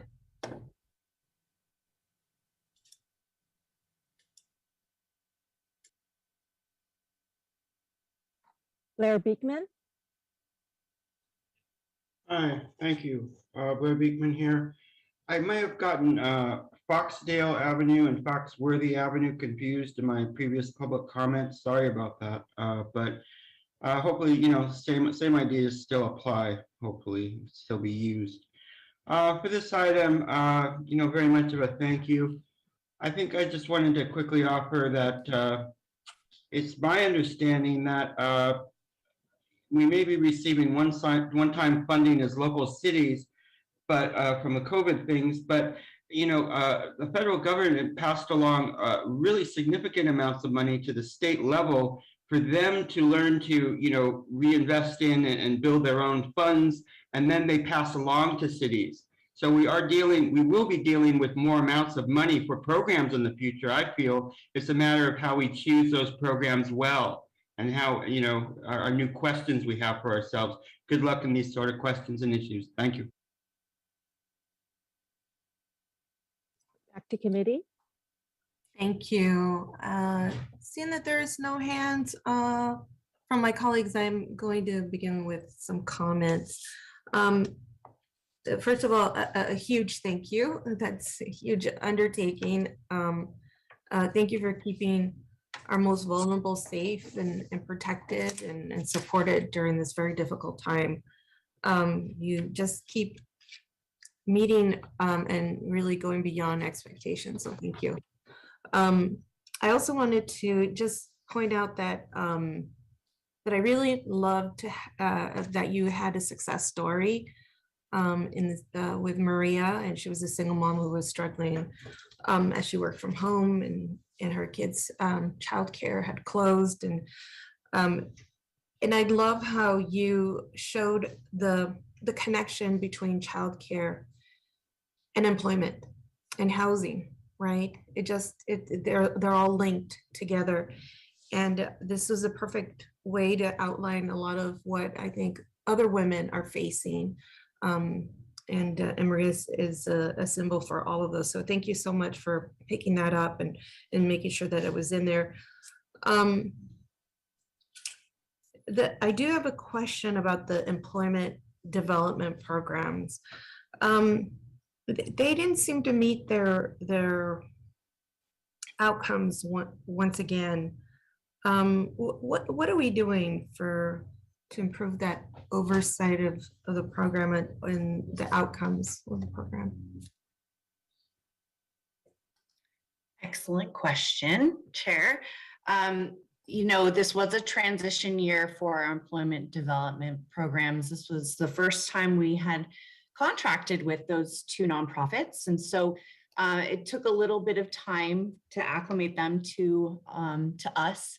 And also they took most of the time to hire up and to start working with the partners of Rapid Rehousing, which would be their referral source, and understanding and working on a referral process between the 5 agencies that were going to be working together collaboratively. So that was a big piece. And another piece that we saw across the board was the staffing. It was really hard to staff up that past year. Just really difficult for a lot of our nonprofits. So those were the 2 primary reasons we didn't see very good outcomes. We are seeing better outcomes now that a full year has passed. And staffing continues to be an issue, but my team is working very, very closely to monitor their progress and their performance and coaching them through the whole thing. The collaborative meets regularly and troubleshoots any kind of issues that they're having as far as enrollments and performance. Right. Okay. Well, I'm glad that's getting picked up, but I do have to make a note that I think they had expenditures for 355, but they only served 10 people. And to me, we need to be, I know you already know this because you stretch out the dollar like no other department, especially with these last reports that you've shared with us. So I know you know the value of the dollar here. It just I don't know when we would come to a point where we say, you know, this is not working out, or hey, let's pivot because what we see the need is out there is such and such. And so can you meet these outcomes instead? When do we get to that point? Definitely noted. I think we're already there. We have actually put them on a performance plan to improve. So we noticed it right away, and we've been working through it with those two organizations actually in particular. So we're on track. I hope that we do get there, but they have been on an action plan already. Thank you. I mean, it isn't lost on me that this is an employment development, right? And we want to make sure that they're. I'm not even going to finish that. You all know what I mean. And I know that you're working on this, so hopefully in our next report we'll see something a little different. Okay, so we are ready for a motion. I'll move approval. I'll second that. And can we call roll? Jimenez, Yes. Carrasco,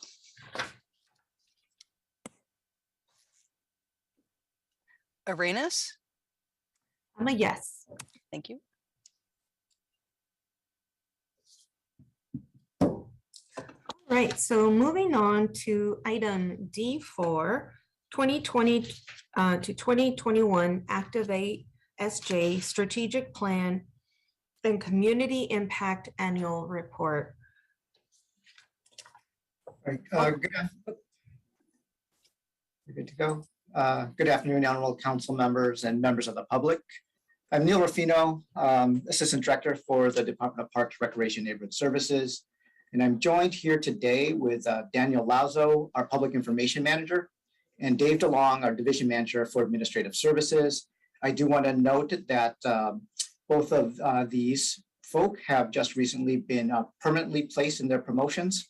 So I want to congratulate both Daniel and Dave for that. Integral key points for our department to make sure that we are continuing to serve the community. Next slide, please. As a reminder, the vision for our department is to have healthy communities that inspire belonging. And our staff do this not only in our spaces, community centers, neighborhoods, and parks, but also work to ensure that our efforts are built and maintained to inspire future generations.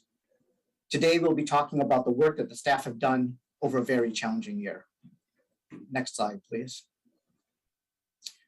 This past year, as the community struggled amidst the COVID surges, PRNS continued to be heavily leveraged to provide broad services within the community. We maintained the EOC function of feeding the most needy.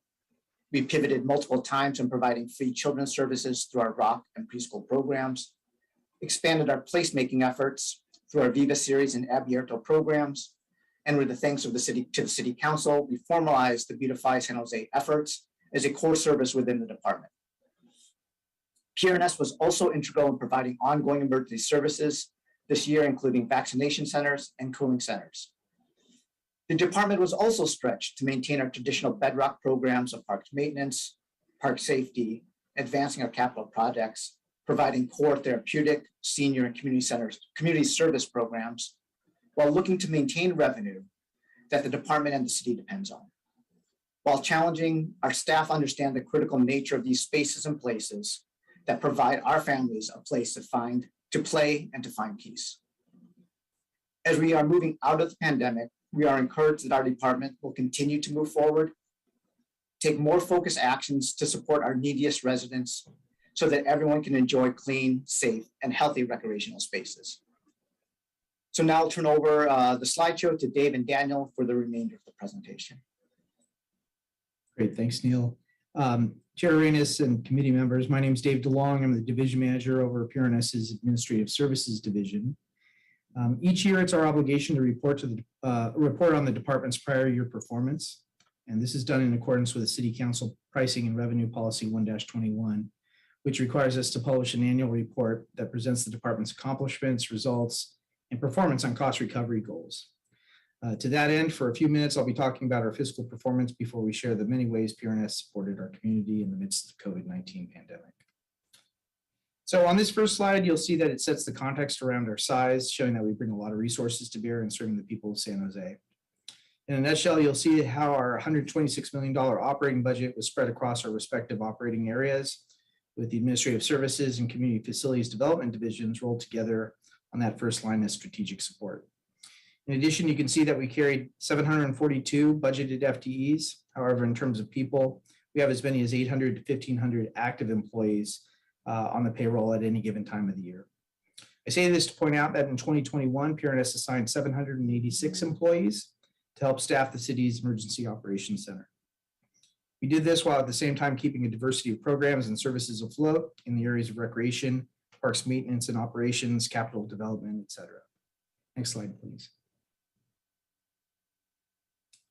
As you can see, the pandemic posed challenges to us this last year as it did the year before.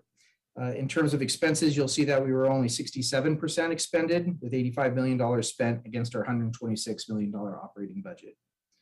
Much of the savings is attributable to the more limited rollout of our programs and services as we struggled to emerge from the pandemic. In particular, the part-time seasonal staff that we normally bring to bear were not deployed as they would be in a typical spring, summer, or autumn season. In addition, some of our savings can be attributable to the availability of other resources like Coronavirus Relief Fund funds and American Rescue Plan funds, which alleviated some of the fiscal burden on PRNS in the city. All in all, we recognized $17 million in revenues in 2021. This compared to $25 million in 2019, 2020, and the $32 million that we saw in 2018, 2019, which was our last normal year before the pandemic. In terms of cost recovery, that $17 million amounted to 20.1% of our operating expenses. Clearly, this is smaller than the 24.4% realized in 1920 when we experienced only a partial year of COVID-19, and it's much smaller than the 35.3% cost recovery we saw in 1819 when we generated approximately $23 million from fee activities and other programmatic revenues. Suffice it to say, our spirit and our flesh are willing, but our public health and safety environment has been weak. Regardless, we're able to continue our capital development efforts, and we're able to provide extensive subsidized support to the community in areas like Rock After School and San Jose recreational preschool programs.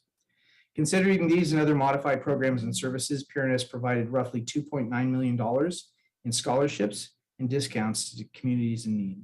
This support translated into approximately 12,000 scholarships issued to families that would otherwise not have been able to afford desperately needed services like childcare and educational support. And with that, I'd like to hand it over to Daniel Lazo, who's going to be adding to what I was talking about in terms of all the diverse ways that we've been able to support the San Jose community in 2021. Thank you, Dave. Hello, Chair and committee members. My name is Daniel Lazo. I go by he, they pronouns, and I'm PRNS's Public Information Manager.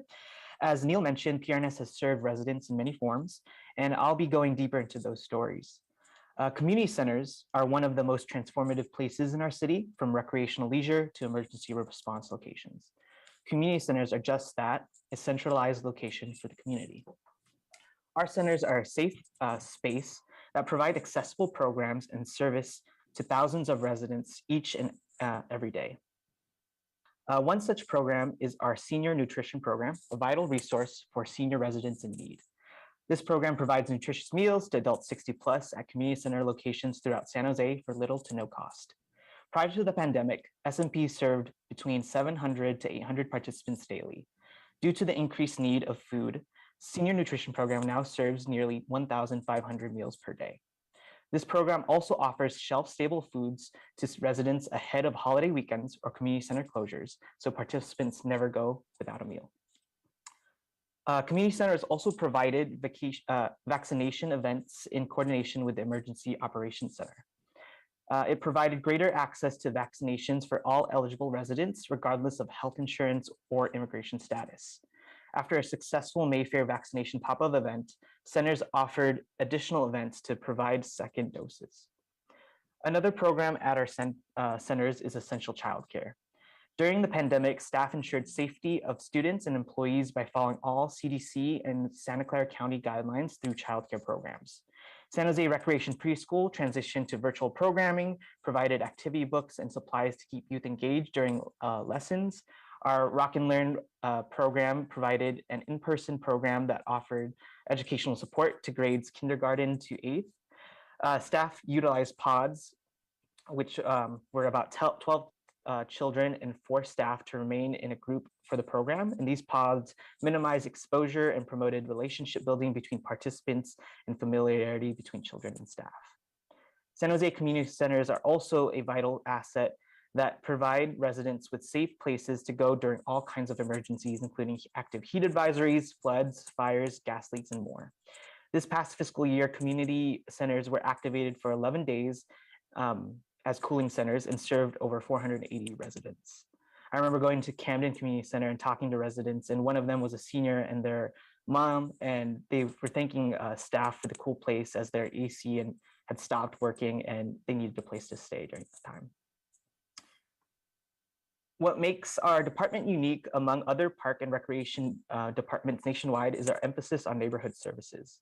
Not only do community centers serve as hubs for neighborhoods, our programs and services reach beyond just our facility walls. Through the pandemic, as described with even our childcare, PRNS programs and services have adapted to a virtual space. Not only have we gotten a little bit better at Zoom, with the caveat that not everyone has access to devices due to the digital divide, our dedicated staff found solutions to reach residents at home when the pandemic limited the places we could go. A great example of that was our therapeutic recreation program. Since serving their participants virtually, specialists have given wellness check-in calls to participants once a week. Calls give participants further access to available resources and provide a safe space for their mental well-being during a time of isolation. Check-in calls range from 5 to 30 minutes and provide crucial support. This amassed to over 44,400 minutes. In another facet, community impact has remained an important part of our work. The collaboration between our Project Hope team and Capital Improvement Projects Division has proven that. Project Hope, as mentioned before, upholds PRNS's guiding principle of stewardship and empowers priority areas in San Jose that have historically been marginalized and are presently experiencing poorer outcomes than other neighborhoods. Project Hope staff help residents to create neighborhood associations and learn how to use them to seek resources from the city, to use these resources as well as from local agencies. With Project Hope's facilitation of civic engagement and resident leadership, they worked with the Capital Improvement Projects Division, which identifies the areas of improvement in our neighborhoods and infrastructure. 2 neighborhood associations made a difference with their help. In 2018, Welsh Park Neighborhood Association saw a mosaic dog statue at the corner of Welsh Park, but no amenities for their neighbors and their furry companions. The neighborhood association envisioned a dog park, and Project Hope supported them in partnering with the CIP division and City Council. In spring 2021, the Welsh Dog Park became the newest dog park in San Jose. Similarly, since 2019, the Cadillac Winchester Neighborhood Association advocated for a community center at Payne Avenue Park that would allow for safe youth programming. Project Hope assisted the neighborhood association every step of the way, collaborating with City Council and Park and Rec Commission, as well as preparing for community meetings. In August 2020, the CIP division took the association's recommendations, incorporated them into the master plan for Payne Avenue Park, including the construction of a community center. Development of this recreation facility is to be determined in the coming years, and we can definitely see that Project Hope and the Capital Improvement Projects Division help amplify resident voices and encourage self-advocacy. Speaking of Project Hope, it now activates into our new Community Services Division. This division oversees Project Hope, the Beautify SJ program, Mayor's Gang Prevention Task Force, and Youth Intervention Services, and focuses on improving quality of lives in our neighborhoods. The new division was a directive for the fiscal year, for this fiscal year, in efforts to consolidate the work of Beautify SJ. Although the community impact report focuses on the past fiscal year, it's worth noting, and the work our previously known Recreation Neighborhood Services Division still continues. Youth intervention helps keep at-risk children in our community engaged in positive programs and away from gang-related violence and drug use. When schools transitioned to distance learning, the Safe School Campus Initiative program adapted a new approach. By moving into the community, staff were able to build relationships and offer COVID-safe services. The Beautify SJ Encampment Trash program is a people-focused effort to work with encampment residents and provide resources to help keep our streets clean, sanitary, and safe for all members of the community. To address trash and blight during the pandemic, the Beautify SJ Encampment Trash program serviced 250 actively encamped areas with biweekly garbage pickup and ensured cooperation with cleanliness standards. Programs like recently launched Trash for Cash and biweekly garbage pickup are crucial to keep to a clean, safe city and promoting pride in San Jose. Our parks are another transformative place that provide open spaces for San Jose residents to play, exercise, and socialize. Maintaining all these outdoor spaces takes a coordinated effort with which involves maintenance staff, specialized teams, contractors, partners, and volunteer support. For example, our park rangers provide a variety of essential services and support to PRNS and are a crucial asset to our department community environment. On July 4th, 2020, Rangers assisted Santa Clara County's Search and Rescue Unit in a major search for a missing hiker at Alum Rock Park. Missing hikers are unfortunately a common concern nationwide. So as a reminder for those all of those watching that when you go on a hike, to be prepared and let someone know where you're going. The search for this missing hiker lasted about 7 hours and the individual was airlifted to the local hospital. Rangers are the first responders within our parks and keep our residents safe. At times, rangers don't only rescue and educate residents, but they also serve to protect the environment within our regional parks. On May 28, 2021, Ranger Penny Lee responded to a report of an adult goose trapped in a concrete cavity in Lake Cunningham Regional Park. Ranger Lee used a hammer and chisel to carefully remove concrete to free the trapped bird. After it was freed, the adult Canadian goose safely retreated into the lake. The wildlife in our parks require this kind of care and protection, and our park rangers are crucial to the well-being of the beloved wildlife that call our parks home. In another light, park maintenance staff were crucial in providing clean, safe, and beautiful outdoor spaces for residents to enjoy during the pandemic. 2020 saw an increase in park usage due to the shutdowns, and park maintenance staff and operations staff inspected and reopened 291 playgrounds, 552 picnic areas, and 82 basketball courts that have been closed during the height of the pandemic. Staff also began the process of converting 50 traditional drinking fountains to bottle fillers to reduce chances of virus transmission from use of those amenities.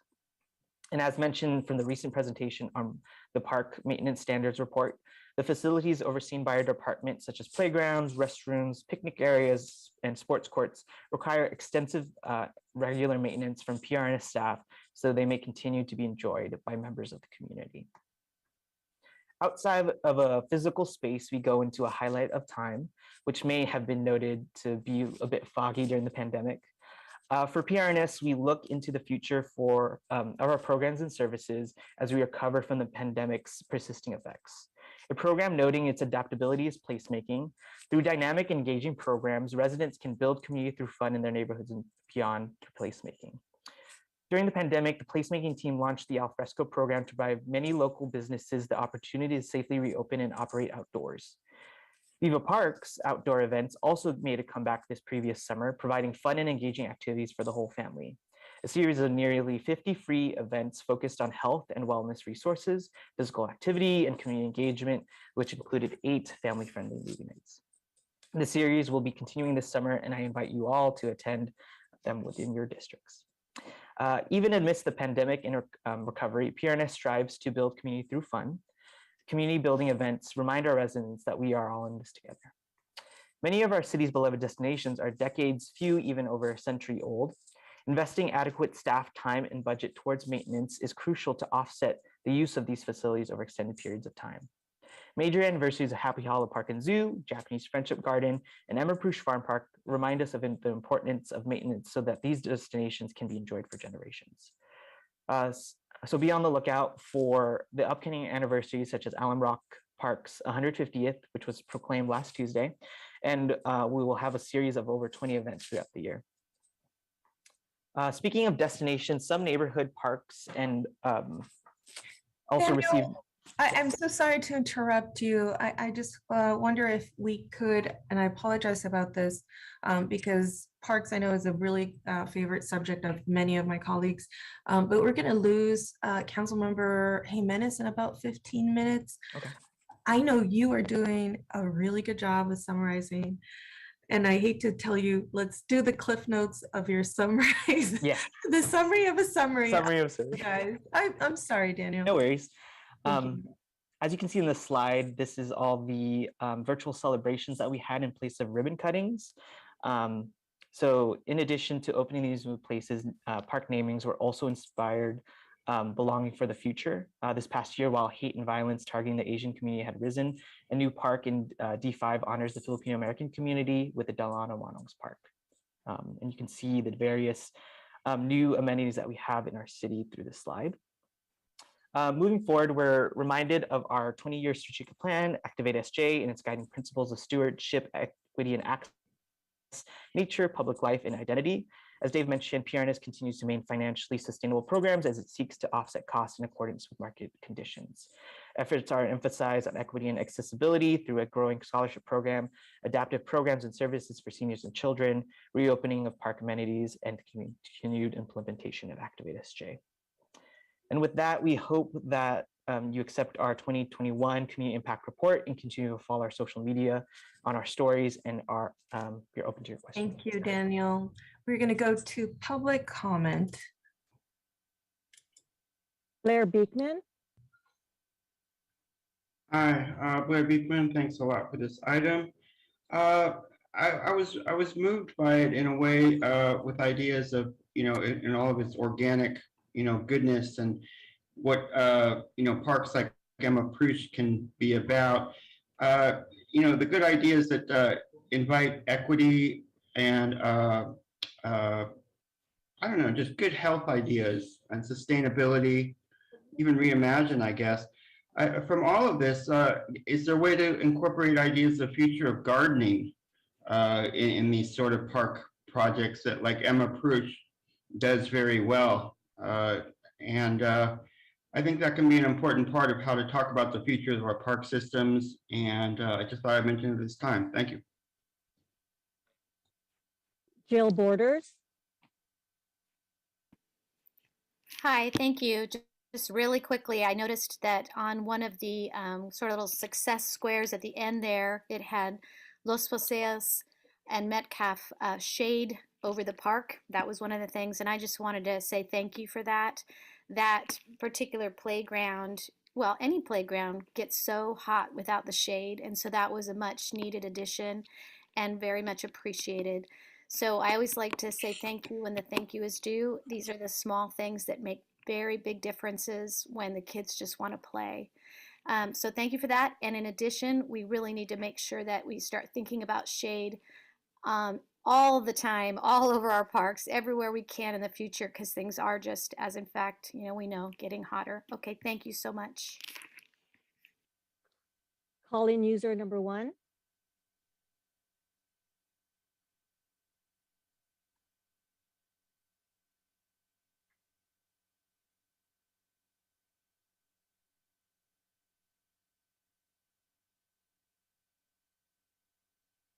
Go ahead, please. Call in user 1. Yes, I'm here. Sorry about that. I mean, I wouldn't want to waste any of your time down there at City Hall now, would I? No, we gotta, if we have open space, we can have gardens, we gotta go for it. We have the best climate on earth for small scale farming and gardening, and there's no reason not to create I mean, it's nice to have a lot of space to run around, but it's also nice to be able to grow fresh fruits and vegetables and trees that actually bear fruit versus trees that don't bear fruit and cause problems. Usually these types of things, farming in the middle of these cities is good for kids, is good for everybody. And why waste valuable farmland? Back to the committee. Thank you. And I just want to make a note that Councilmember Magdalena Carrasco, sorry, I said her whole name, but she sent me a yes on the vote and I didn't see my phone. I think she was having some problems with connection. So that was from the last vote, either Ruth or Grace. If you could please make note of that. Councilmember Carrasco.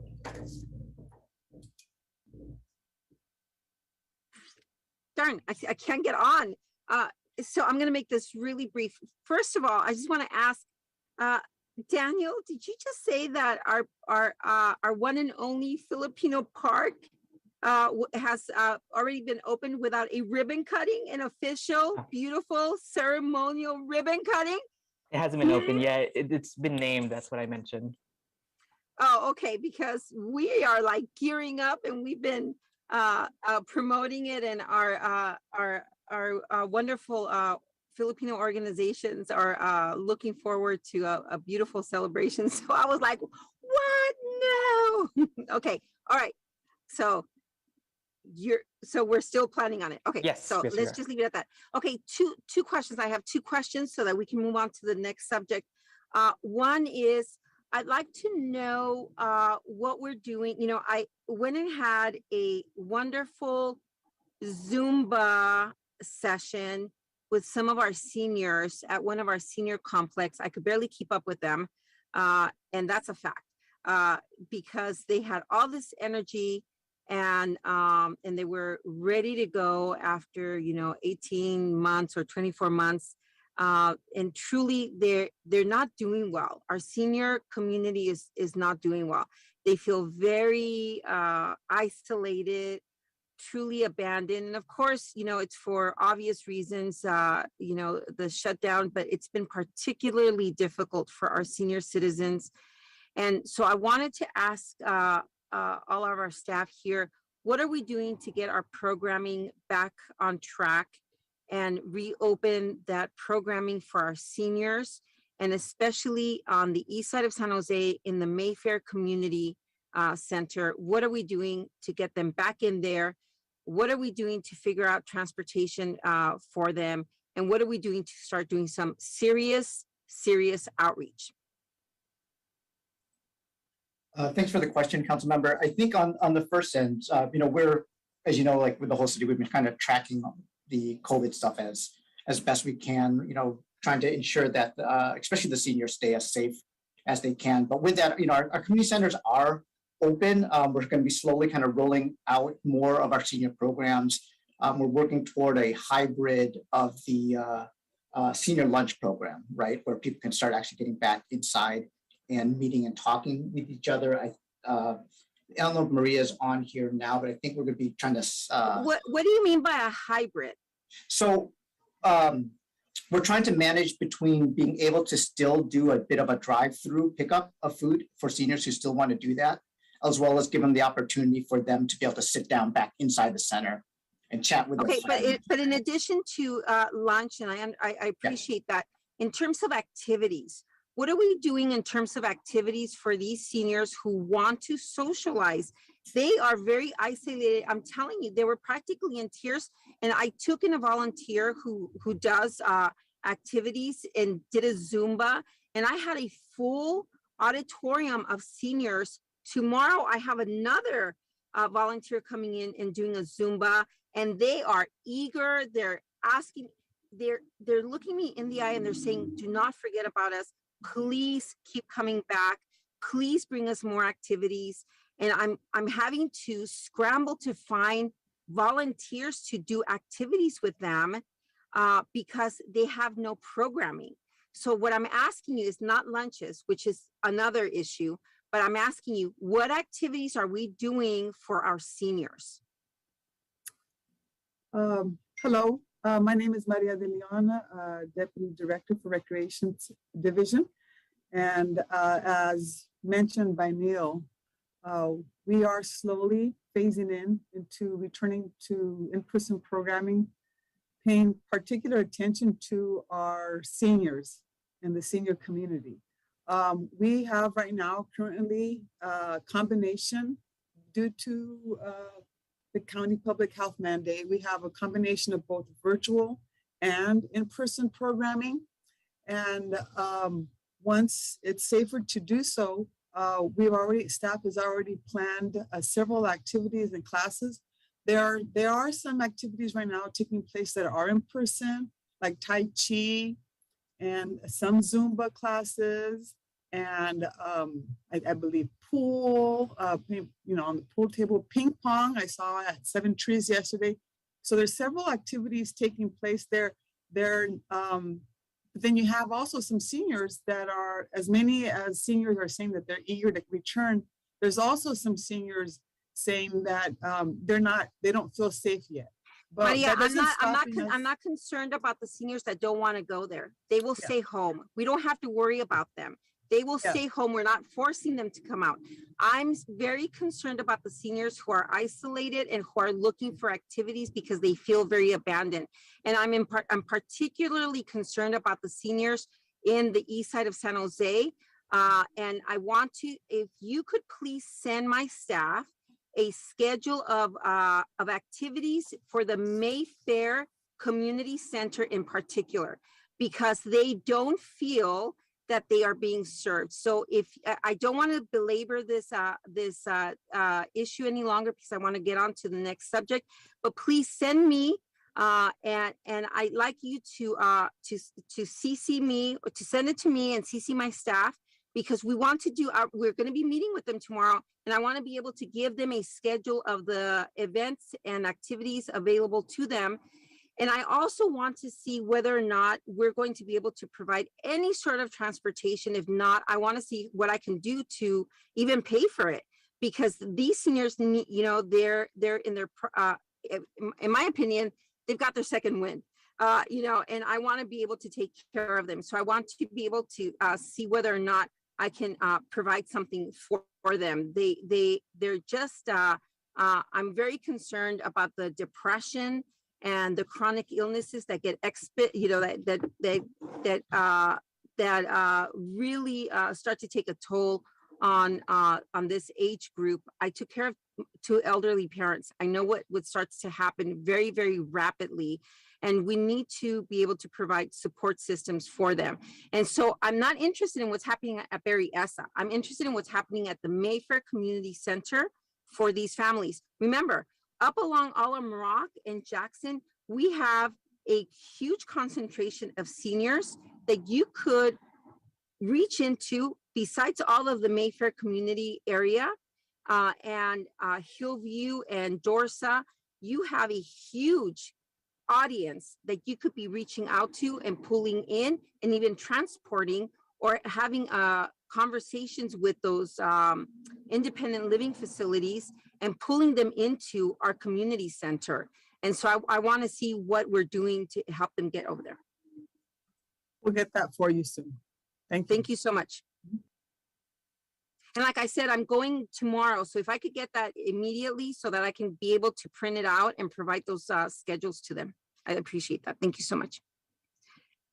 And I'm sorry. And so the second question that I have is spring break is coming along, and so is summer. And I like to be able to provide those program schedules as well to our families, so that they can start preparing for all of us who have been parents of little ones, and we're starting to prepare for our summer.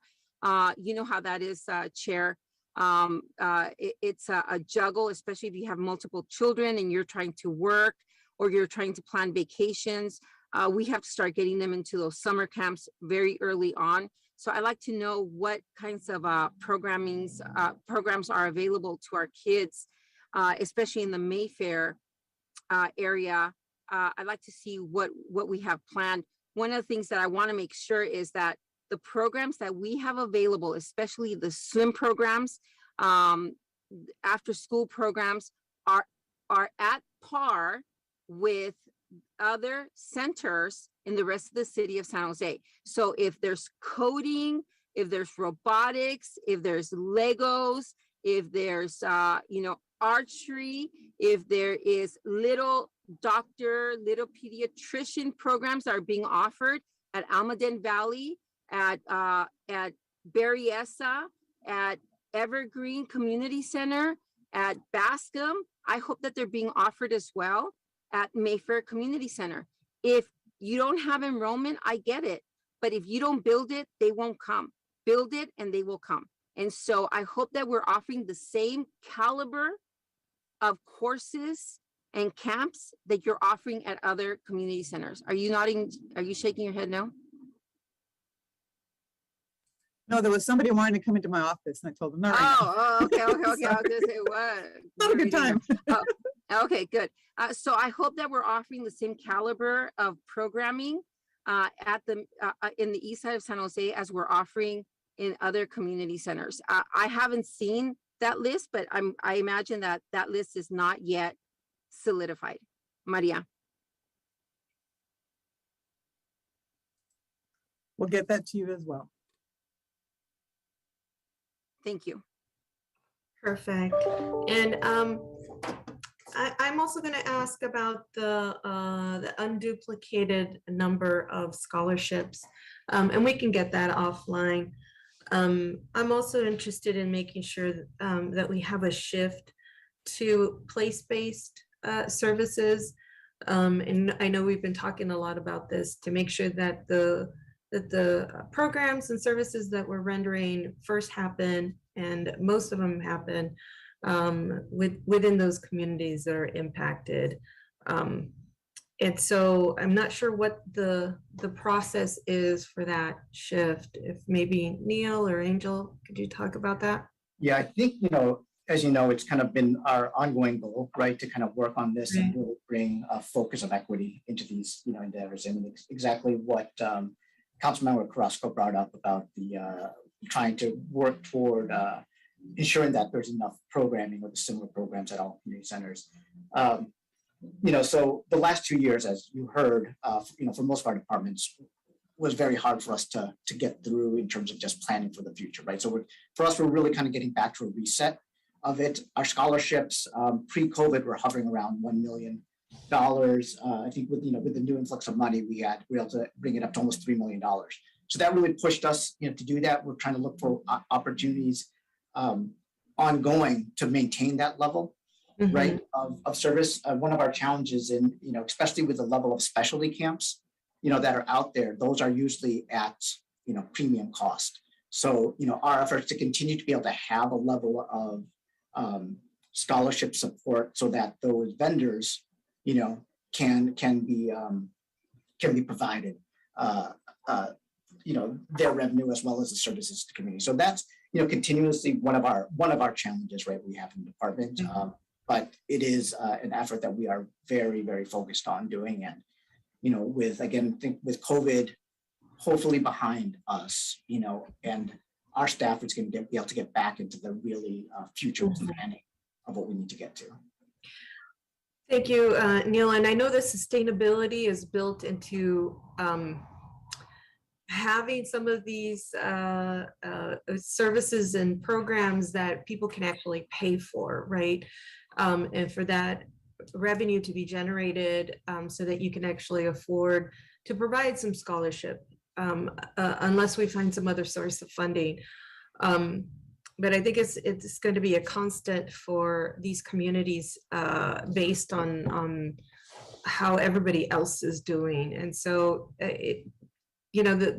there needs to be a different kind of a system set up for this, sustainability system for this. I know that we don't have all the answers now, but we can talk offline. I'd love to see where you're at with polling about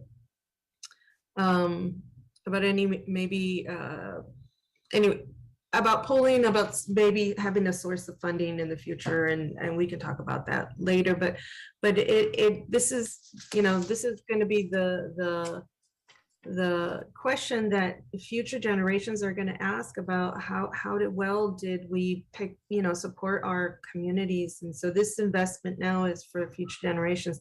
And I know I'm singing to the choir here because we all believe the same thing. We just need to figure out very creatively how to continue to sustain what you've been doing during the pandemic, because it's just so vital, so vital. All right. Any motions, please? Motion to approve. I'll second that.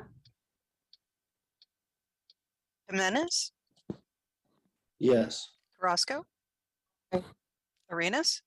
Yes. Thank you. Okay, and Karen, I think we're losing Councilmember Jimenez. I'm not sure what we could do in terms of the remaining items. Sure, the remaining items just can be deferred to the next NSNE committee meeting. It'd be for the city manager to do a work plan amendment that they can bring forward to the Rules Committee. Okay, is there any way that we can maybe hear the presentation and do the vote at a later time, or? No. Got it. Okay, I'm trying to save us some time from another. Councilmember, I didn't ask, can I just ask how long maybe staff thinks the presentation is going to take? I can stay on another 10 minutes or so. Oh, thank you, Seth. Thank you. I can go ahead about the timeframe that can we speak? Sure.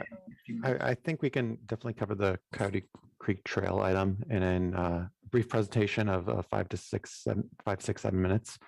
And, you know, if we're brisk enough, maybe get to family camp. Should we launch in? Councilmember Jimenez, and the Coyote Creek Trail Project quarterly status report is just a verbal report, correct? So there's no motion on it. We can hear it last. How about if we hear the family camp status report first? That makes sense to me. Okay, thank you. And I'm sorry to say it this way, but we have 10 minutes with Councilmember Jimenez here so that we can get through this item. Thank you for your patience and understanding. We understand. Let me share my screen and get started. My name is Avio Tom. I'm Deputy Director of Parks. Joined today by Division Manager Shannon Heimer and Park Facility Supervisor Jay Phillips, who is our Facility Supervisor for our family camp. And we're here to talk about what's coming for camp. So Jay, take it away. Thank you, Avi. Thank you, Chair and Committee. My name is Jay Phillips, and I'm pleased to be here to provide an update on family camp in Yosemite. Next slide, please.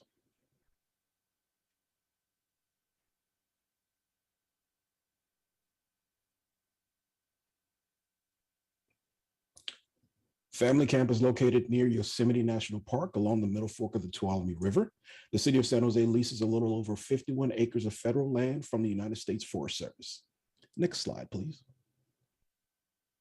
There are 70 wood-framed and canvas-covered platform tents scattered among the pines and oak trees. Other camp amenities include an amphitheater, archery range, campfire ring, gift shop, laundry facilities, nature center, patio and deck area, a large turf playfield, a play area, and a designated swimming zone in the Tuolumne River. Family camp's location provides easy access to all that Yosemite has to offer, such as historic downtown Groveland, Rainbow Falls, and other nearby hiking trails, making family camp a fun, family-friendly destination. Family camp also maintains critical support infrastructure, including potable water wells and a sewage evaporation pond facility. Next slide, please. Family camp occupancy ranges from 70 to 300 campers per night, with a summer support staff of approximately 40 to 60 seasonal employees. Before the start of the 2020 regular camping season, complications from the COVID-19 pandemic led to the suspension of the season. This closure was extended into 2021. Family Camp Yosemite has not hosted guests or generated revenue since the closure of regular summer season session in October of 2019.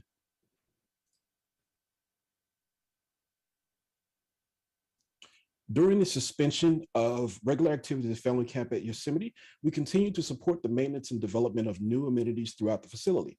Improvements such as the repair of the interior service road, the installation of a heating and cooling system to the office and Tuolumne rooms, upgrading the wireless public address system, and the installation of new horseshoe pit are examples of a continued effort to bring needed improvements to camp.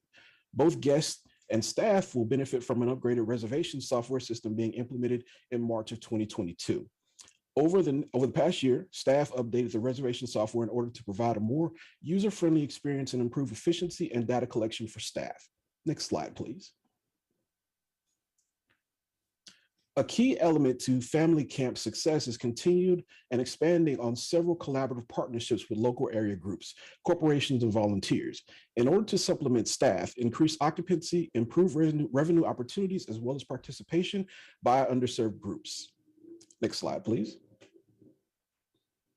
As part of our effort to increase access to the family camp experience for all San Jose residents in October of 2021, PRNS received council approval to submit 4 applications for the highly competitive California Outdoor Equity Grant.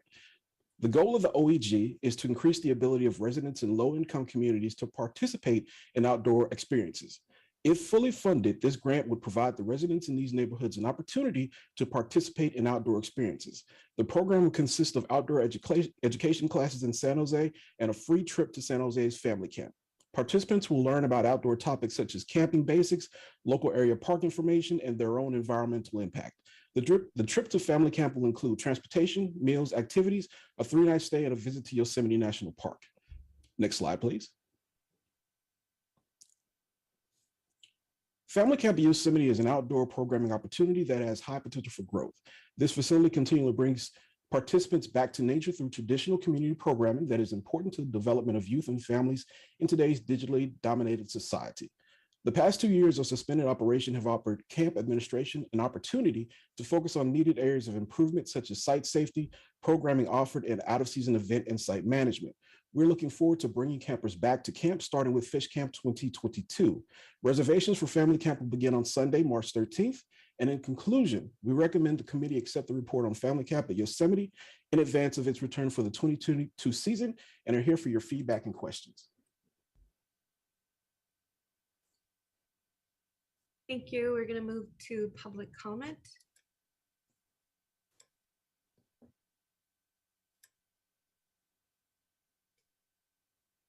Jill Borders.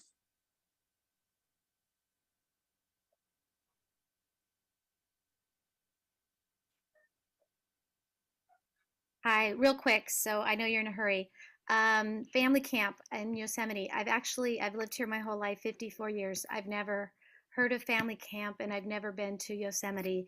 And I just want to thank you for this and I'll look into it, but maybe that's something I don't even know how I would have found out about it, but I've always wanted to go there. So thank you. I'm looking forward to it. I'm curious to know in the future where it's advertised or how people are supposed to know that we have this available. Okay, thank you. Thank you. Back to committee. And thank you, Jill. That's a great question. And so how will you roll this out? And how will we share information? Because it's first come, first serve. But if the folks who might want to really take advantage of it don't know about it, how do we do that? And are we given any preference to maybe some of the COVID impacted communities? Great question. The traditional sense of registration of family camp has usually been first come, first serve. So right now it was kind of difficult to figure out how we're going to do that coming back. So right now registration will introduce a green screen and slowly allow people to register on the site this coming Sunday on March 13th. For council members, we're also using our internal PRNS marketing systems that we use, all of our social media platforms and all the typical ones that Daniel is still on here that we use. We are taking a concentrated effort through the grant project that we did this year. We've worked with several Project Hope sites to help increase our outreach. Outreach is definitely an area that we know we need to work on. We've gotten some feedback lately on it as well. So it's a concentrated, we're also going to be reaching out to all of the council offices to make sure you know registration is open and to help us reach community through your offices as well. That's great. Our neighborhood associations, I mean, you should have just a mail distribution that includes all of our neighborhood associations, so you can just hit that button and send it off. But even a bit of a campaign to present to our neighborhood associations in those places that are most impacted or disadvantaged. And so that way they can be at par with this first come, first serve model that we have. Okay. Do I hear a motion? Motion to approve. I'm going to second. Oh, thank you. Thank you, Councilmember Jimenez. Jimenez, Yes. Carrasco, Aye. Arenas. Yes. Thank you.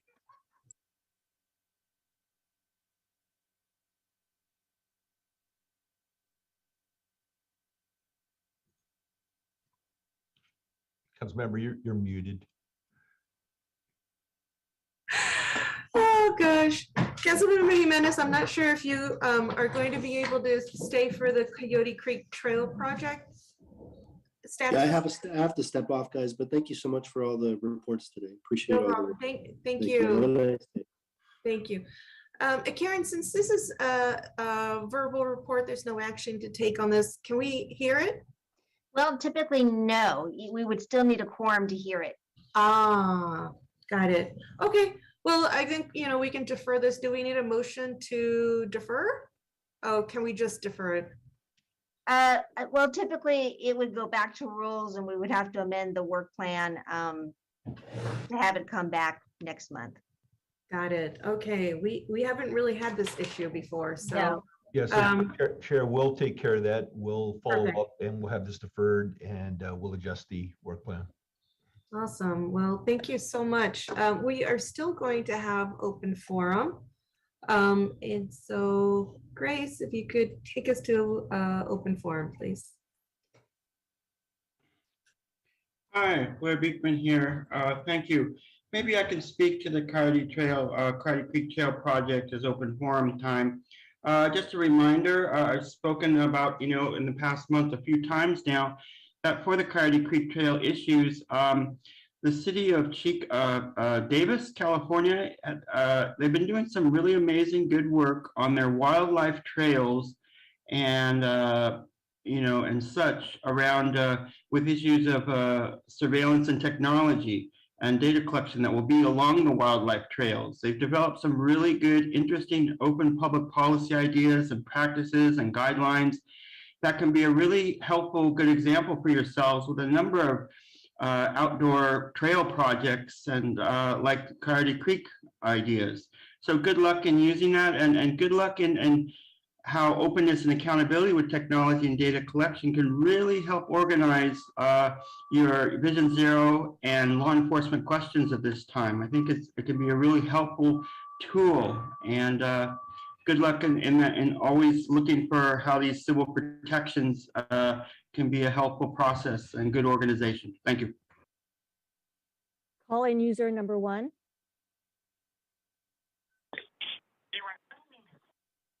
Yeah, I thought it was open forum when I called in like an hour ago.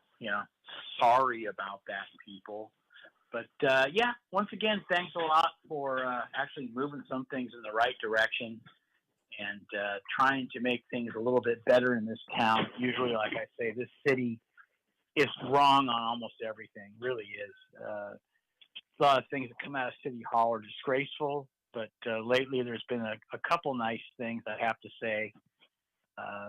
Mentioning Christmas and Easter by Carrasco was nice, and her and I are probably not ever going to be great friends, but it was nice that she talked about that, spending Easter at Alum Rock Park and getting that place back up and running again. It was neglected for so many years. It'd be nice to see them have a nice 150-year anniversary and, lighten up Prush Park for Christmas and making sure Prush Park is Jill Borders. Hi. First of all, I just want to say thank you to all of you that serve the public. I think it would be an extraordinarily challenging thing to do. So I'm always appreciative. Every once in a while, I remember to say it, so thank you. I just wanted to comment very, very briefly on the idea I've mentioned before. I haven't quite figured it out yet, but one of my passions is to try to figure out how we can create a future where we don't have this concept of a separation between renters and owners. It's very bothersome to me. I know we're moving forward sometimes in language where we talk about, community land trusts and things like that, which I do hope is more of a future. But I do want to just pass on the concept of if renters would receive once a year a property tax bill that belonged to the owner of the property so that they could actually see part of what their rental payment goes towards, I think it would help them feel more connected to the value that they have in society. Back to committee. Thank you. That concludes our Neighborhood Services and Education Committee, and look forward to next month. Have a great day.